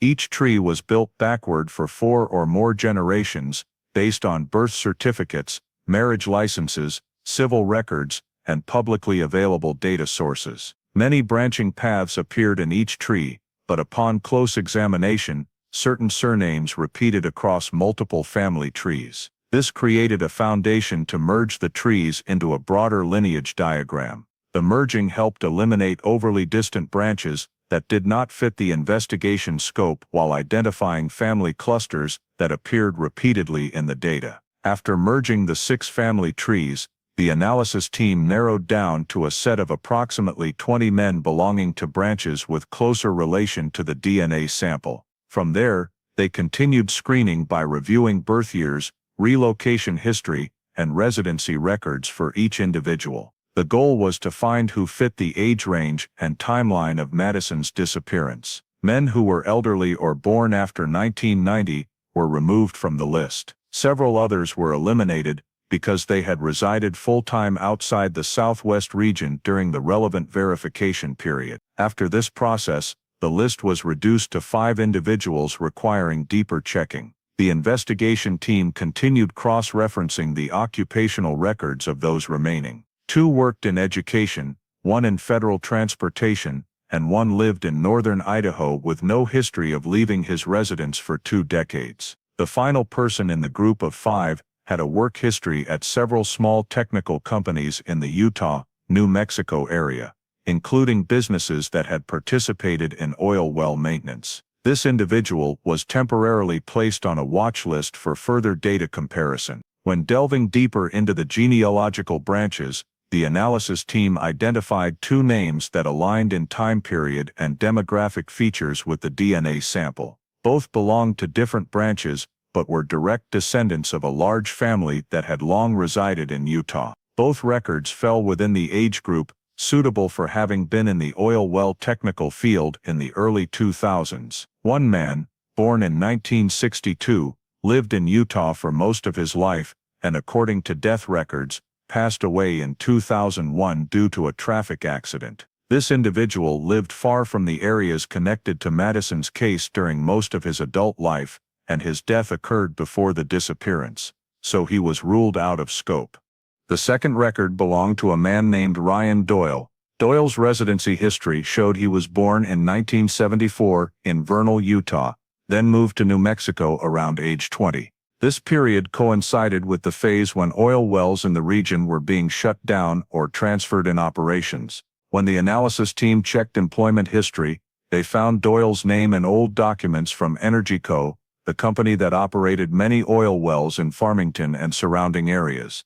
In previous years, when personnel record comparisons were no longer prioritized, this data had not been cross-checked against evidence in the Madison case. According to personnel data, Doyle worked as a support technician for maintenance and well residue treatment from the late 1990s into the early 2000s. His work involved dismantling old supplies, inspecting ground conditions, and decommissioning equipment at several inactive oil wells. In the list of wells where he appeared, Blanco B-17 and Lybrook Field were recorded, two locations that had surfaced in the Madison case evidence. His old personnel file also showed he had been issued technical supplies, including the old type of nylon cord that matched the sample recovered from Madison's car. When the genealogy analysis team reviewed the male DNA profile provided by the laboratory, they noted the high degree of match between the Utah region ancestral markers and Doyle's family history. His family had multiple generations living around small towns in northern Utah, where the frequency of these allele markers was higher than in other areas. The investigators made no statements regarding identification of a perpetrator. Everything was recorded strictly as description. Doyle fit the conditions of age, residency timeline, occupational history, and genealogical linkage to the DNA profile. During the file expansion process, the investigation team re-examined data on prior company technical document access.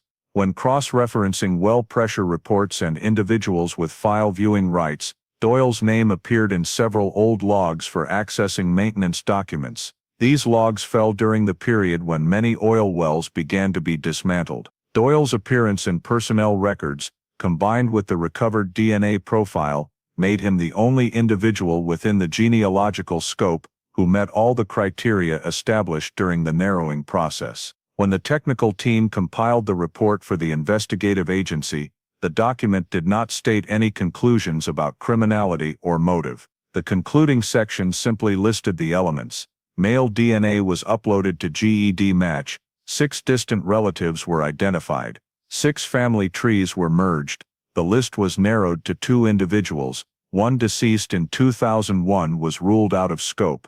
The remaining person is Ryan Doyle, who worked as a technician at EnergyCo and appeared in records of old oil well operations. When the EnergyCo personnel files were recovered from microfilm archive storage, Ryan Doyle's name appeared in a separate entry related to internal disciplinary decisions. In the document, it was recorded that Doyle was suspended in 2001 for altering pressure data of an oil well without technical supervisor approval.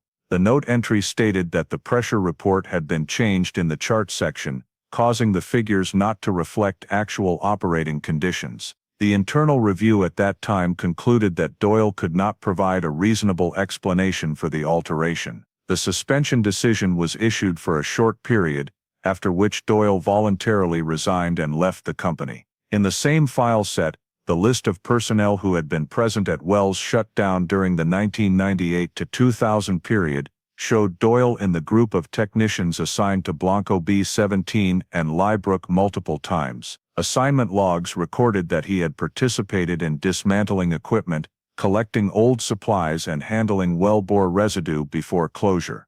These assignments all occurred during the phase when EnergyCo was withdrawing staff from old wells, so Doyle's presence at both wells became a notable point in the review process. When expanding cross-checks with civil records, Doyle's residency history showed a sudden change right at the time of Madison's disappearance. Doyle changed his personal phone number, canceled his old lease, and moved to a different area within just a few days. In the change of address form, the reason listed was job change. However, no records proved he started new employment during that time frame.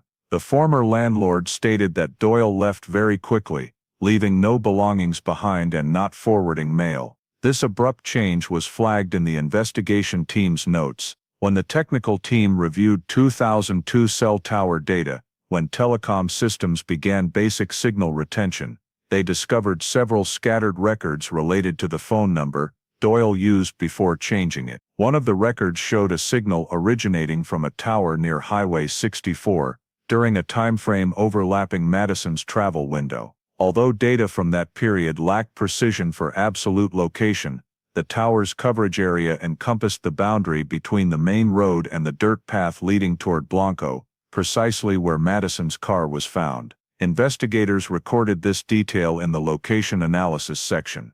When revisiting Doyle's work history and old statements, the investigation team found a 2002 statement record in the Farmington Police Department files. In that statement, Doyle claimed he was not in the oil well area during the period of the disappearance, and described himself as being in another town looking for work. However, many details in the statement did not align with EnergyCo's technical records. Personnel files showed Doyle still held an active company access card and had not completed exit procedures at the time he claimed to have left EnergyCo. This inconsistency caused the statement to be placed in the category requiring verification. Another document showed Doyle had used a registered vehicle for entry into EnergyCo's supply warehouse during the period close to the day Madison disappeared. Card swipe entry logs indicated his ID was scanned at the side door of the warehouse in the evening, a time with low traffic. This was not against regulations,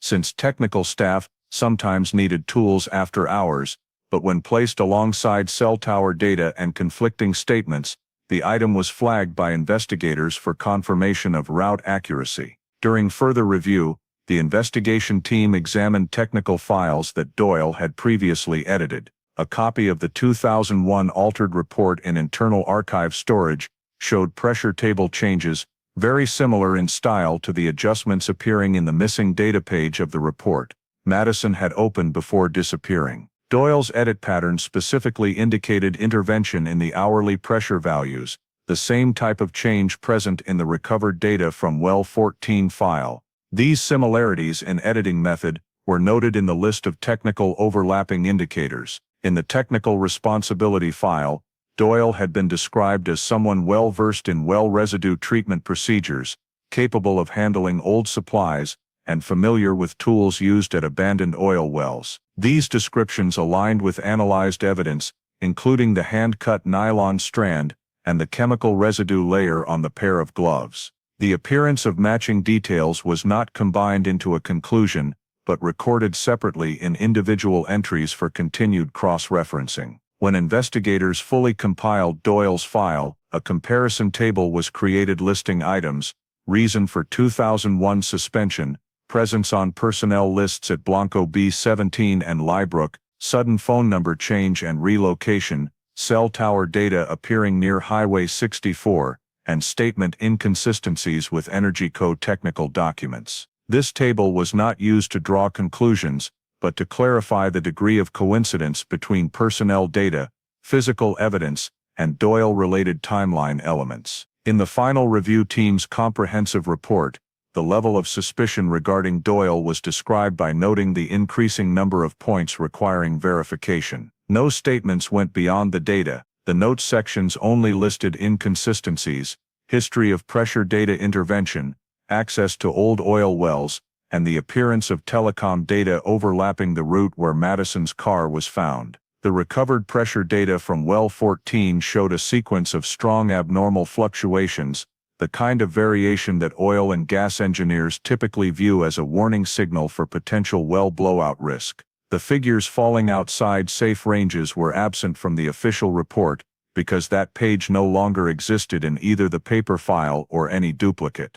The recovered data segment remained only in fragments, but sufficient to recognize that someone had intervened and distorted the chart. The fact that Madison had opened exactly the file containing this data segment drew special attention from investigators, especially since her phone still held a draft message referring to data doesn't match. If the report in its original form had been submitted to OSHA or the EPA, the person responsible for the unauthorized alteration could face federal criminal charges for concealing operational risks. Old personnel records showed Doyle had once been suspended for changing pressure parameters without permission, and the editing pattern in his 2001 incident had a structure similar to the recovered data segment from the well 14 report, cutting fluctuation cycles, adjusting peak values, making the chart appear more stable than reality. His work history also recorded an instance where he altered logs to shift blame to a shift coworker, leading to a weeks-long internal review. On another occasion, Doyle skipped the final verification step and manually adjusted figures to make them compliant. behavior that prompted his superiors to file a violation report. When cross-referencing this pattern with the well 14 pressure data, the coincidence between Doyle's past behavior and the altered data segment became clear through the very fragments recovered. At the time Madison reviewed the report, she had opened precisely the file containing content capable of major consequences. Her preparation of a message related to well 14 indicated she was approaching a point of questioning the report's integrity. When reviewing system access rights, Doyle belonged to the small group who could edit that file from many years earlier. He had well operation experience, familiarity with pressure chart structures, and sufficient understanding of the consequences if a fluctuating segment were exposed during a safety inspection process. At the same time, the evidence found in Madison's car matched the environment where Doyle had worked. The hand-cut nylon strand resembled the type of supplies stored at Blanco B17 and Lybrook. The chemical residue on the pair of gloves matched substances once used for well residue treatment.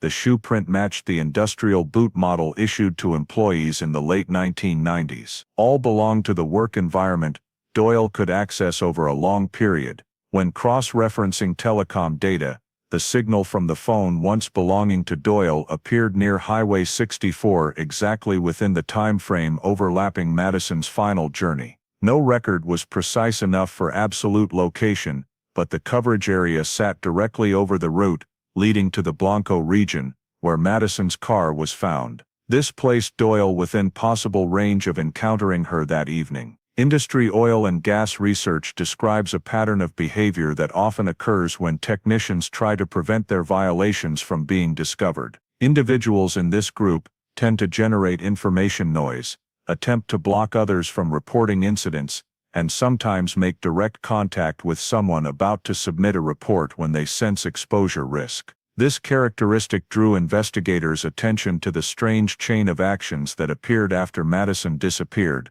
the anonymous letter claiming Madison was alive, misleading witness reports, the meaningless VHS tape sent to the police department. They formed a sequence identical to how someone might try to delay or divert when believing that letting too much time pass would cause initial evidence to fade. When placing all those details into a single timeline, the motive began to emerge through exactly what Madison had encountered: a report containing altered data, a technician with a history of unauthorized edits, a federal legal risk severe enough to drive someone to prevent reporting, and matches between scene evidence and Doyle's work environment. Within that scope, Doyle was the only person who both had motive to stop a report capable of destroying a career, and had opportunity to access Madison on the route she traveled.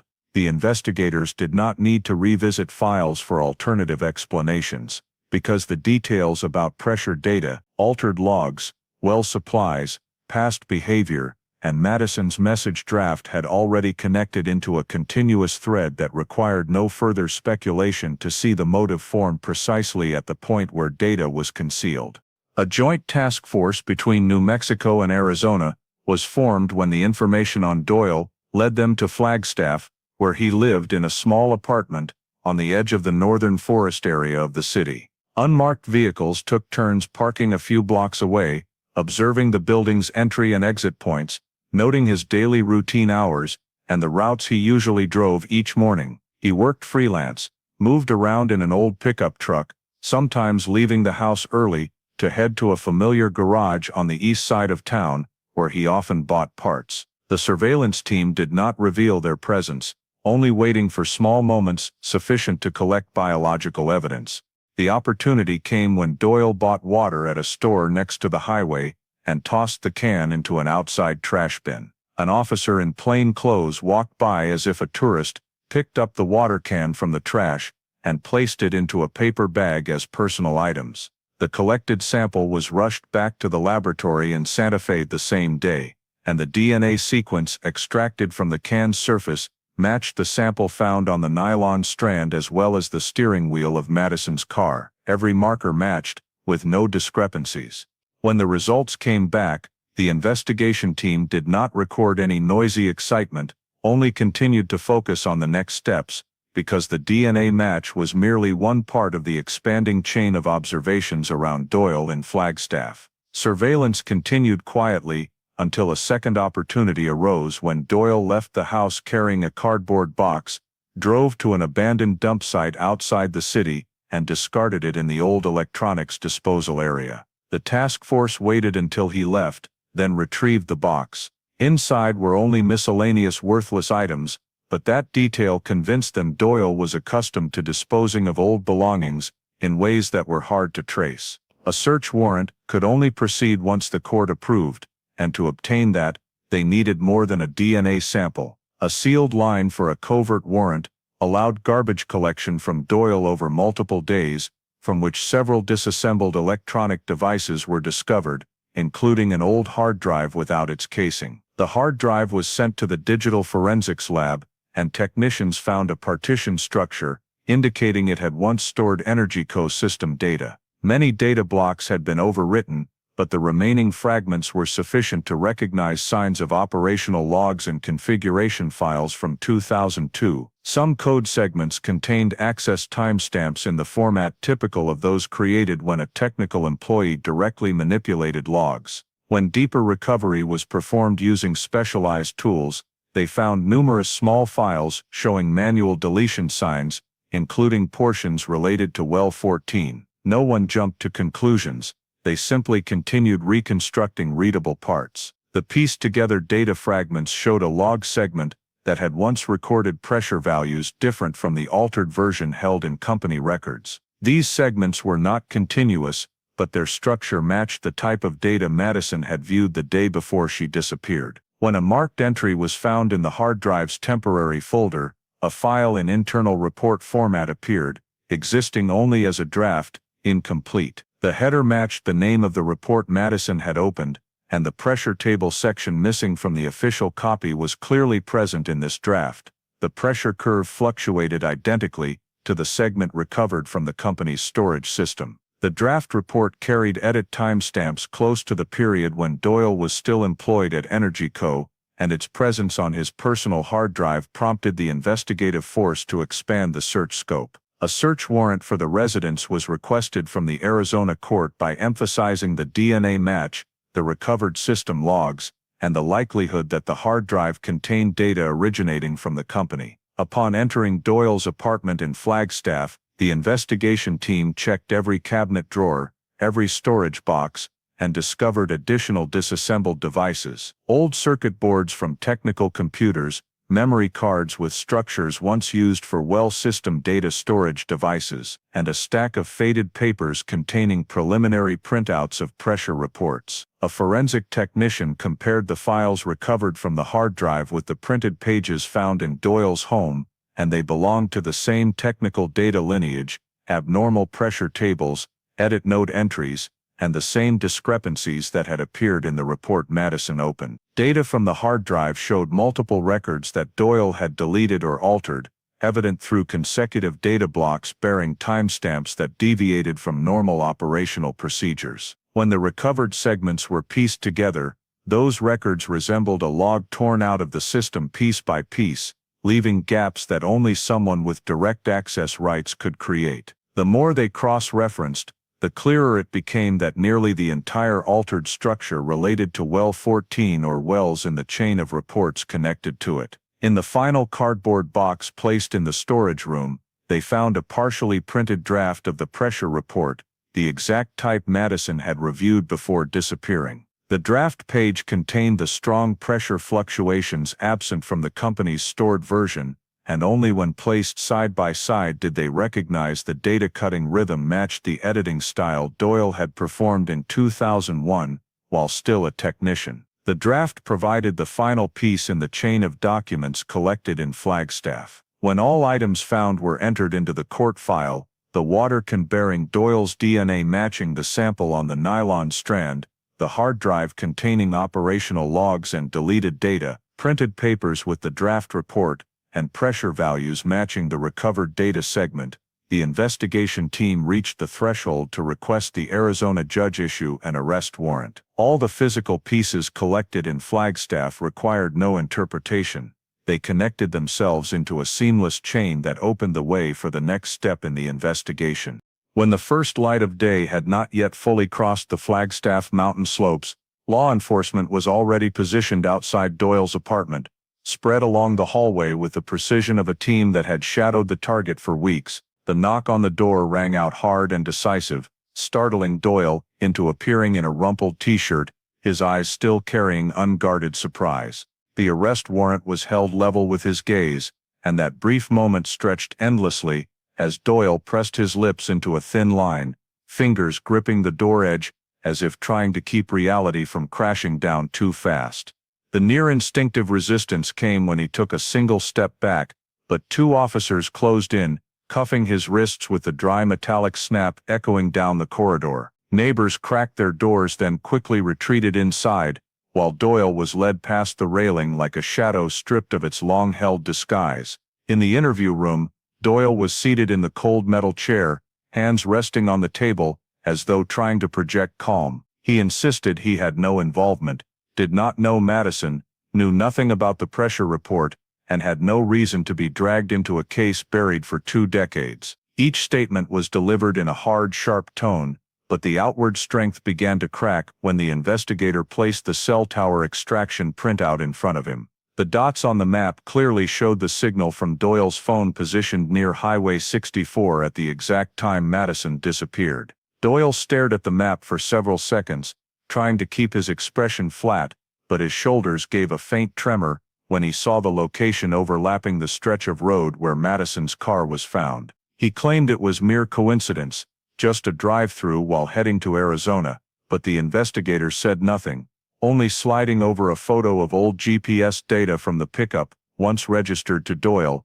showing a route passing directly through the dusty area where the scene had been established. Doyle leaned away from the gaze, fingers tapping lightly on the table in a self-soothing gesture, and when questioned about the hard drive containing EnergyCo files recovered from his trash, Doyle stopped moving entirely, head dipping slightly as though calculating what could still be denied and what could not.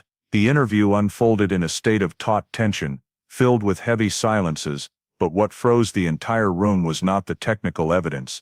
It was the moment Doyle suddenly looked up, offered a faint smile, as though nothing remained to hold back, and spoke slowly, word by word, "You're not going to find her." No need to raise his voice.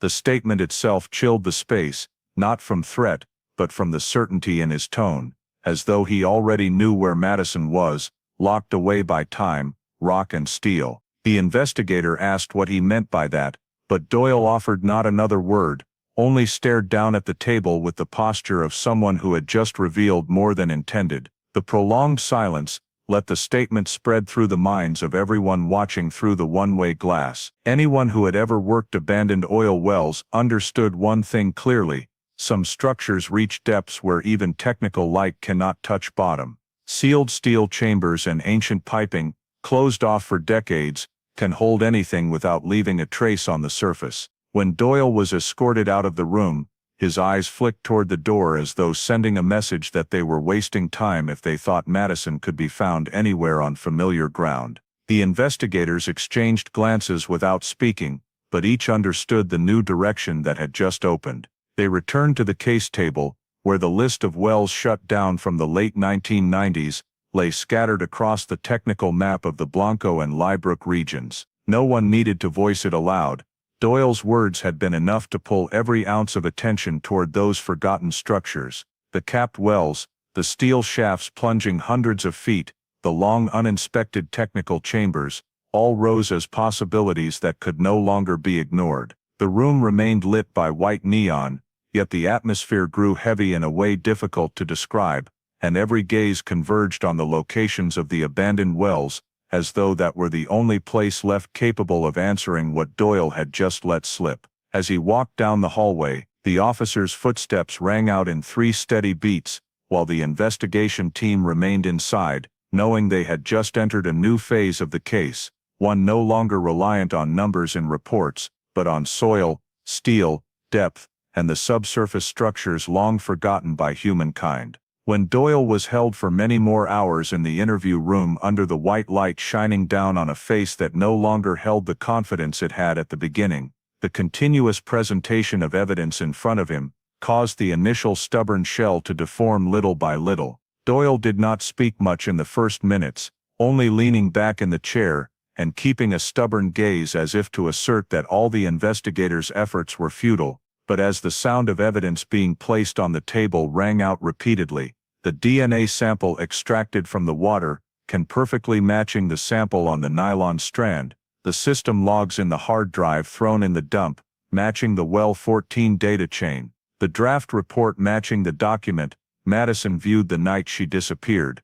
Doyle's face began to show small hard-to-hide movements, heavier breaths, longer averted glances, as though he were facing a truth with no escape left. The investigators did not press, spoke little, and waited for the silence to expand, until there was no space left for Doyle to hide in. Finally, when the photo of the nylon strand was placed right in the middle of the table, Doyle stared at it for a very long time, his eyes clearly showing recognition that denial no longer worked. He gave a slight sniff, tilted his head to one side, as though the sounds in the interview room were fading away, then spoke in a hoarse, slow, heavy voice, as though each word carried internal pressure. "I just wanted to get the report back."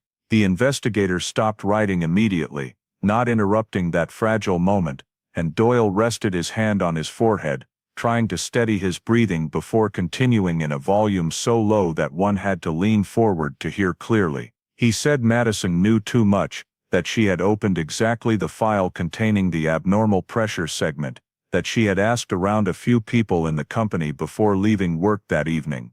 Doyle could not accept the possibility of her submitting the data to OSHA or the EPA, because according to him, if that happened, I'd be finished. When the investigator asked about the night Madison disappeared, Doyle recounted in a disjointed voice, sometimes fast, sometimes halting as though biting back his own breath. He said he saw her leave the gas station, saw her looking around as if trying to determine who was watching her, and he drove after her, always keeping distance to avoid detection. When she turned onto the dirt road near Blanco, he thought she stopped the car to call someone, and he got out, trying to retrieve the report he believed she had with her. He said she refused to hand it over, that she told him she would report it directly the next morning. Doyle described that moment as a clash of wills he could not control, and then he said the sentence that made the investigators freeze.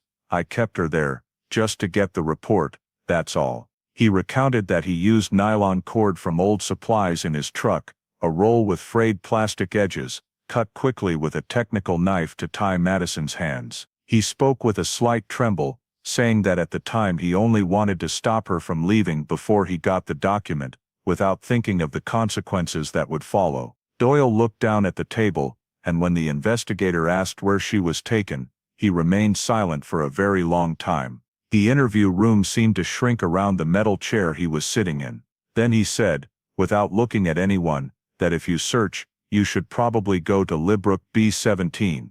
That made the entire room lean slightly toward him, not because of a direct answer, but because of the evasive tone in every word. Doyle did not describe clearly, only said B17 was an old well, uninspected for many years, with deep chambers, with a long abandoned technical ladder section.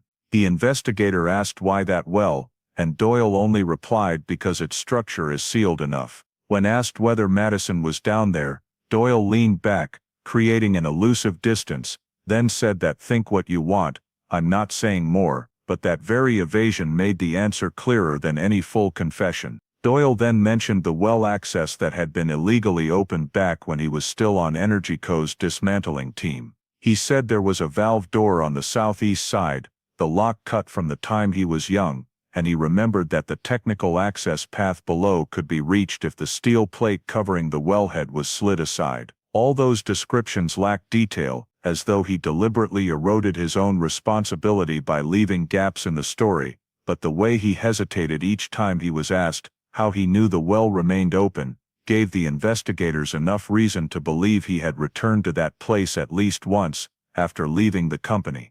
Doyle avoided every question related to when Madison stopped resisting, avoided describing the final moment, only saying meaningless sentences about not intending to harm anyone, that everything spiraled out of control, that if she had just handed over the report, things would have been different. The investigators did not fall for those words, only asked about the route and access to the well, and Doyle answered incompletely, but enough to pinpoint one illegally opened access that the scene map from that year did not show. When the investigators left the room, Doyle kept his dull gaze as though he had just read a verdict waiting for him somewhere beyond the door, while the investigation team quickly spread the Lybrook map across the operations table.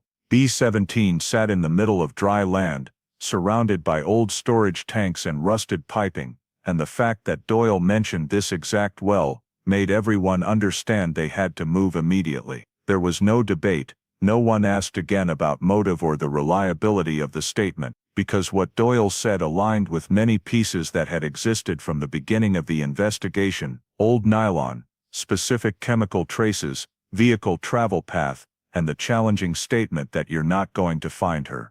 The forensics team, recovery team, and well safety team were mobilized at the same time, and as the specialized vehicles started their engines and left Flagstaff, heading toward New Mexico, no one in the convoy had to ask if they were going the right way, because Doyle's vague confession had led them exactly to the place that needed to be reached, the mouth of Lybrook B-17, where light had not touched the bottom for 2 decades.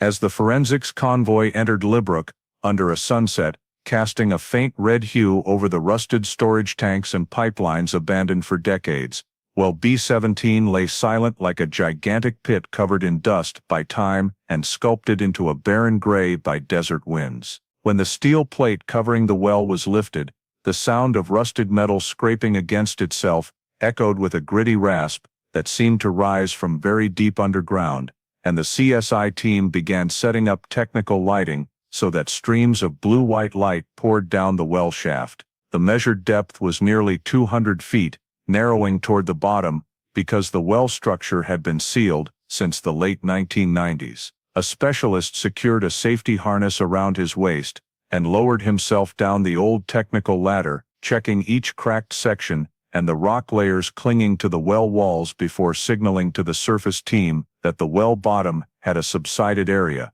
with sludge mixed with hardened chemicals forming patches. When the light beam was directed straight down, it caught something resembling a scrap of fabric embedded in the black sludge, and only when the descending specialist brought the light closer did the outline of human bones emerge amid the thick mud, lying tilted to one side, as though pushed against the well edge many years earlier. No one spoke because that moment needed no verbal confirmation, only the breaths quickened in the narrow space between the cold rock walls. As the forensics team began cordoning off the well bottom, faded fabric fragments were carefully picked up, thick sludge falling away in clumps as they were placed into stainless steel trays. When the strips of fabric became clearly visible, one specialist recognized the clothing pattern matching the description in the 2002 report: light blue shirt, thin material, faded jeans. Time had rotted much of it away, but the structure remained sufficient to cross-reference with accounts from Madison's co-workers on the day she disappeared.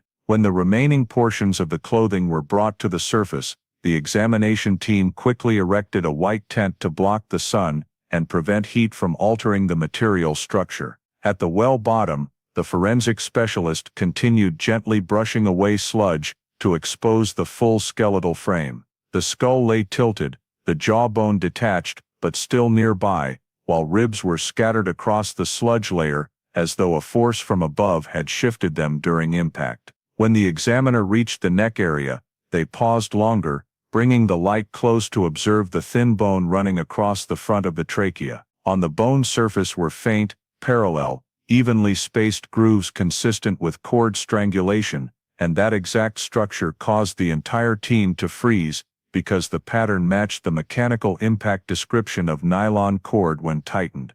No one needed to name the evidence, because the case file already contained the old nylon strand recovered from Madison's car 23 years earlier, and those small cut marks aligned with the bone impressions so precisely they were visible to the naked eye. As the forensics team collected each bone fragment, they placed them on trays and numbered them by position, then hoisted them to the surface using the pulley system. Meanwhile, another specialist descended again to continue checking the sludge and chemical patches adhering to the well walls. A sample of thick sludge was taken from the corner of the well, where the color differed from the rest. The sample was placed in a glass vial and sent up immediately. Preliminary field testing showed the chemical had the same composition as the substance once adhering to the pair of gloves left near Madison's car in 2002. The anti-crystallization polymer used in old oil well residue treatment, a type discontinued nearly 30 years earlier. This match led the forensics team to record the sludge sample location as a critical point because it confirmed that the same material present on the gloves had existed inside well B17 at the time the body was deposited. This not only connected the well to the evidence, but also tied Doyle to the technical environment, since he had worked at Lybrook during the period when those chemicals were still in use. Each tray of samples, each fabric fragment, each bone segment was placed in its proper position in the examination chain, and when reconstructing the neck region, the examiner noted that the fracture patterns in the bone were consistent with nylon cord strangulation force, not compression from earth or rock. The diagonal fractures indicated the victim was still alive during strangulation, because bone structure responds with elasticity before breaking, a reaction that only occurs when soft tissue remains around it. This aligned with Doyle's partial admission that he had used nylon cord to restrain Madison. When the clothing found at the well bottom was compared to witness descriptions and data from the day Madison disappeared, every detail, from material to stitching, corresponded. The examiner photographed each fabric piece under blue light to identify rot patterns, then placed them beside old 2002 analysis results that precisely described the type of shirt and jeans Madison wore when leaving work. When the bones were cleaned with soft forensic brushes and preservative solution, Madison's distinctive biological features emerged in the skull structure, including cheekbone arch width, frontal bone thickness, and the ratio between jaw and cheekbone. All matched the dental records and medical imaging submitted by her family to the missing persons file. Another specialist cross-checked the dental records and found an old treatment mark on the right premolar, a detail few knew but present in Madison's records from when she was 19 years old. Matching that treatment mark became the final piece to eliminate any doubt. When the examiner announced the conclusion, the atmosphere around them seemed to pause for a beat. The skeleton found at the bottom of Lybrook B17 was Madison Clarke. From the clothing DNA, bone characteristics, nylon strangulation marks, to the chemical adhering around the bone area, and well-bottom sludge, everything pointed to a single answer. 23 years had passed in the silence of the abandoned oil well, and now that well became the place confirming the truth the case had waited too long for. Under the harsh light of New Mexico, each tray of evidence was loaded into the forensics vehicle, while the investigation team stood looking at the well mouth, as though gazing at an ending they had followed through thousands of hours of data analysis, tracing, extracting confessions, and finally reaching the place where Madison lay, deep beneath layers of earth and rock that only Doyle's words had opened the path to find.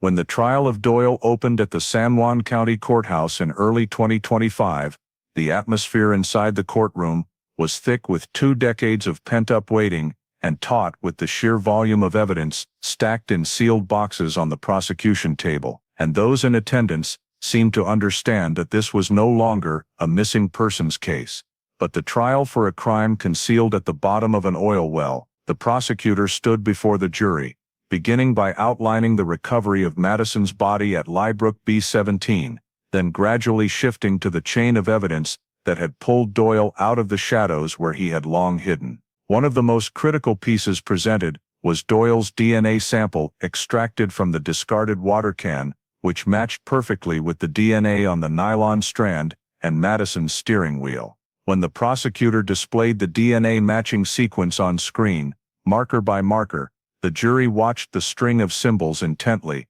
and the light from the monitor reflected onto Doyle's face, revealing eyes that no longer held the defiant look he had shown during interrogation. Next, the prosecution introduced the recovered EnergyCo system logs from the hard drive Doyle had thrown away, lines of code-bearing edit traces buried among electronic waste, as though he believed time would erase them. When the digital forensics expert explained that these logs had once recorded the original pressure data for well 14, and the deleted or altered portions matched the exact intervention pattern Doyle had used while still a technician, the jury began cross-referencing each piece in the file with what they had heard from earlier witnesses. The prosecution then placed the nylon evidence recovered from Madison's car in a display case, followed by a model recreating the strangulation marks on Madison's cervical vertebrae. The forensic pathologist described the compression force, the angle of constriction, and the parallel grooves that matched perfectly with the type of cord Doyle had used while on the late 1990s well decommissioning team. When images of the shoulder and neck bones appeared on screen,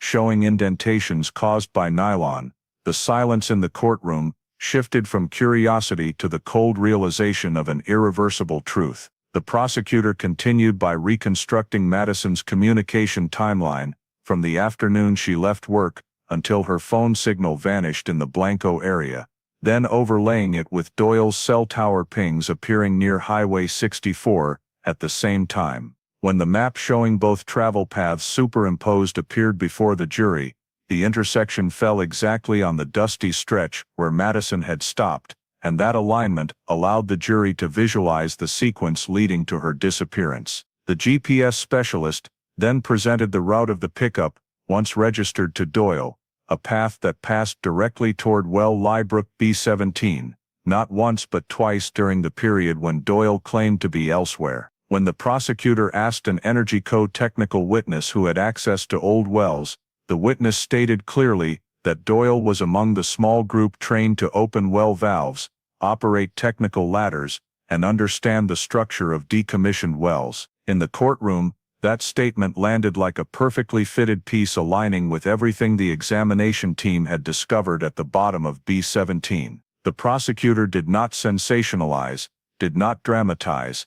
He simply played the scene video showing the well bottom with human bones lying tilted, sludge containing the anti-crystallization polymer, identical to the substance found on the gloves in 2002. The jury's reaction was a collective hush, and a few covered their mouths when they saw the rotted fabric being pulled from nearly 200 feet of deep sludge. The trial moved to proving Doyle's unauthorized interference with pressure data. The prosecutor called a technical expert to explain standard well pressure reporting models, then juxtaposed the recovered data from the report Madison had opened. The original and altered graph lines appeared side by side, the difference stark like two mismatched heartbeats, one showing dangerous fluctuations signaling risk, the other artificially flattened to conceal a technical incident.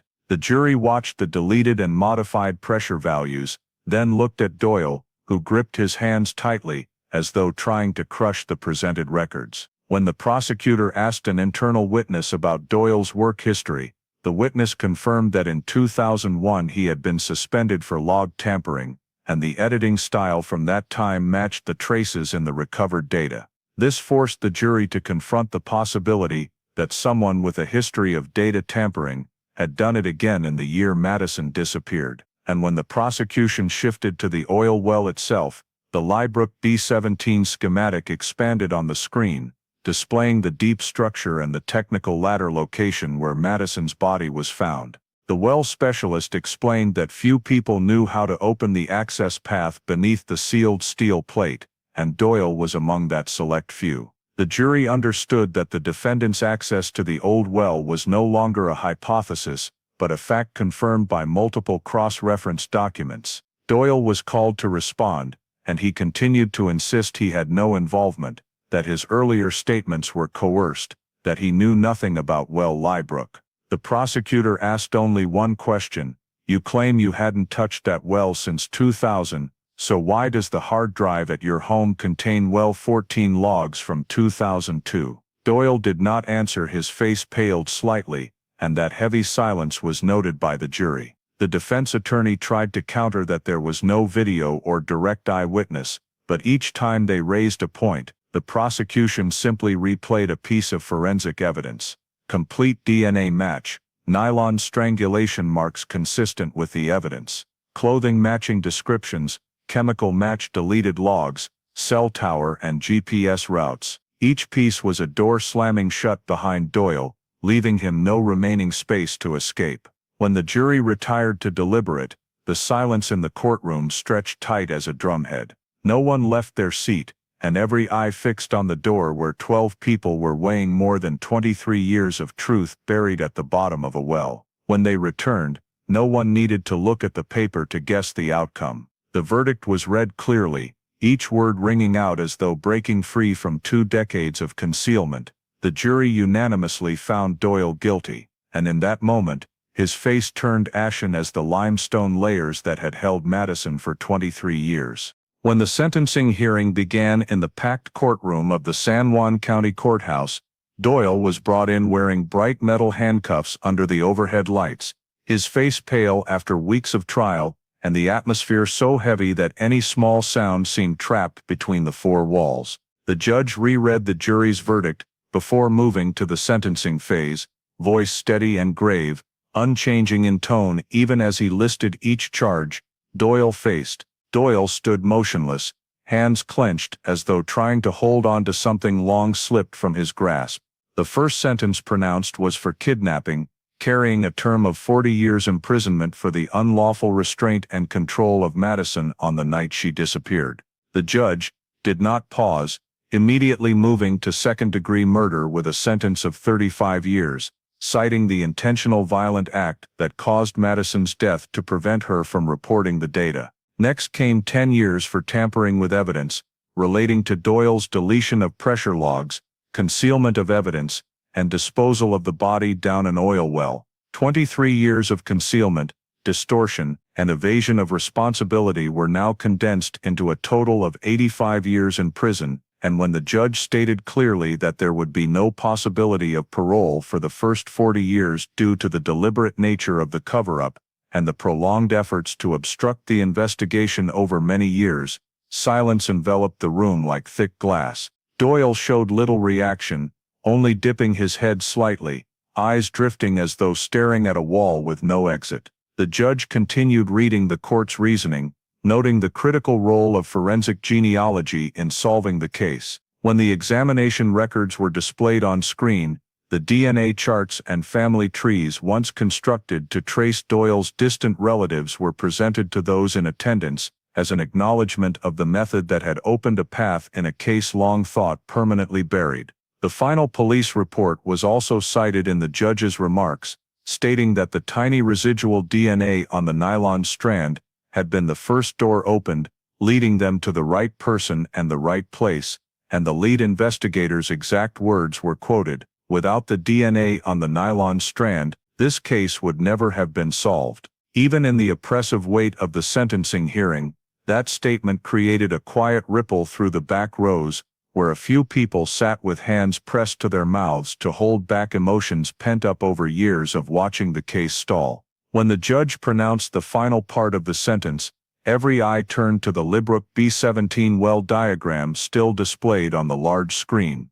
That long-forgotten oil well, covered in dust and chemicals for 2 decades, was now ordered permanently sealed after Madison's body was recovered from its bottom. The sealing decision was not only for safety but to preserve the site as a memorial to her, a silent marker amid the barren land, reminding everyone of what happened and what Farmington had endured for so many years. A small plaque would be placed near the steel valve, and the well would never again be opened for any technical purpose. After sentencing, a police representative stepped forward to present the final investigation summary, voice low and sharp as he recounted each phase of the case, from the abandoned car in Blanco, from the initial small pieces of evidence, from the faint data in deleted logs, to the moment the skeleton was found at the bottom of the well. He spoke not to boast of achievement, but to release a burden that had weighed on his shoulders through half a lifetime in law enforcement. In concluding his presentation,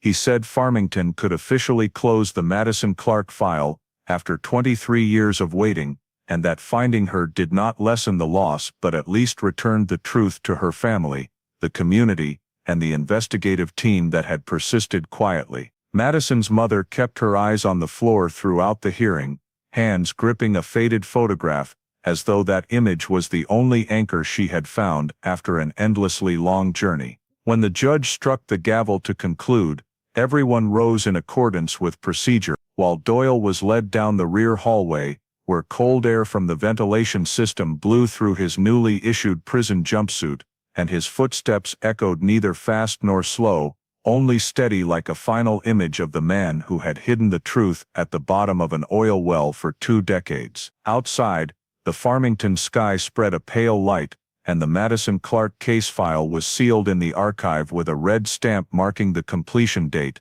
ending a long road the entire city had carried for many years without resolution. In the context of modern American life today, Madison Clarke's story delivers a powerful reminder that the greatest dangers sometimes do not come from distant threats, but from vulnerabilities in the technical systems, management, and oversight that society relies on every day. Her case is not only about the actions of an individual like Doyle, but also reflects how a small infraction in technical data, such as altering the well 14 pressure log, can cascade into a tragedy spanning 2 decades. In the United States, where heavy industries such as energy, mining, transportation, and manufacturing remain foundational pillars, the story raises an important lesson about personal responsibility and integrity in professional environments. Madison was not the victim of a random event. She became a victim when she tried to do the right thing, verifying abnormal data and preparing to report it, while someone else chose to conceal information out of fear of accountability. This reminds us that America's whistleblower culture, though protected by law, still needs far stronger societal support. If companies and communities created environments where speaking up is not seen as a threat, perhaps individuals like Doyle would never have resorted to extreme choices to protect personal interests. The case also reflects the value of modern forensic science, especially forensic genealogy, the factor that unlocked a case long thought unsolvable. In contemporary American life, amid ongoing debates about data privacy and digital surveillance, Madison's story shows that technology, when used properly and in accordance with legal process, can become a tool for protecting justice rather than infringing on personal freedom. Finally, the Lybrook B-17 oil well was sealed as a memorial, not only for Madison, but for all those forgotten within society's vast systems. It reminds Americans that truth sometimes lies deep beneath layers of silence, and only when a community relentlessly searches, just as Farmington persisted for 23 years, does justice truly exist. If you want to continue following stories of justice found after many years of silence, like the Madison Clarke case, please hit subscribe to join us. Thank you for watching, and see you in the next video, where we continue the journey in search of truth.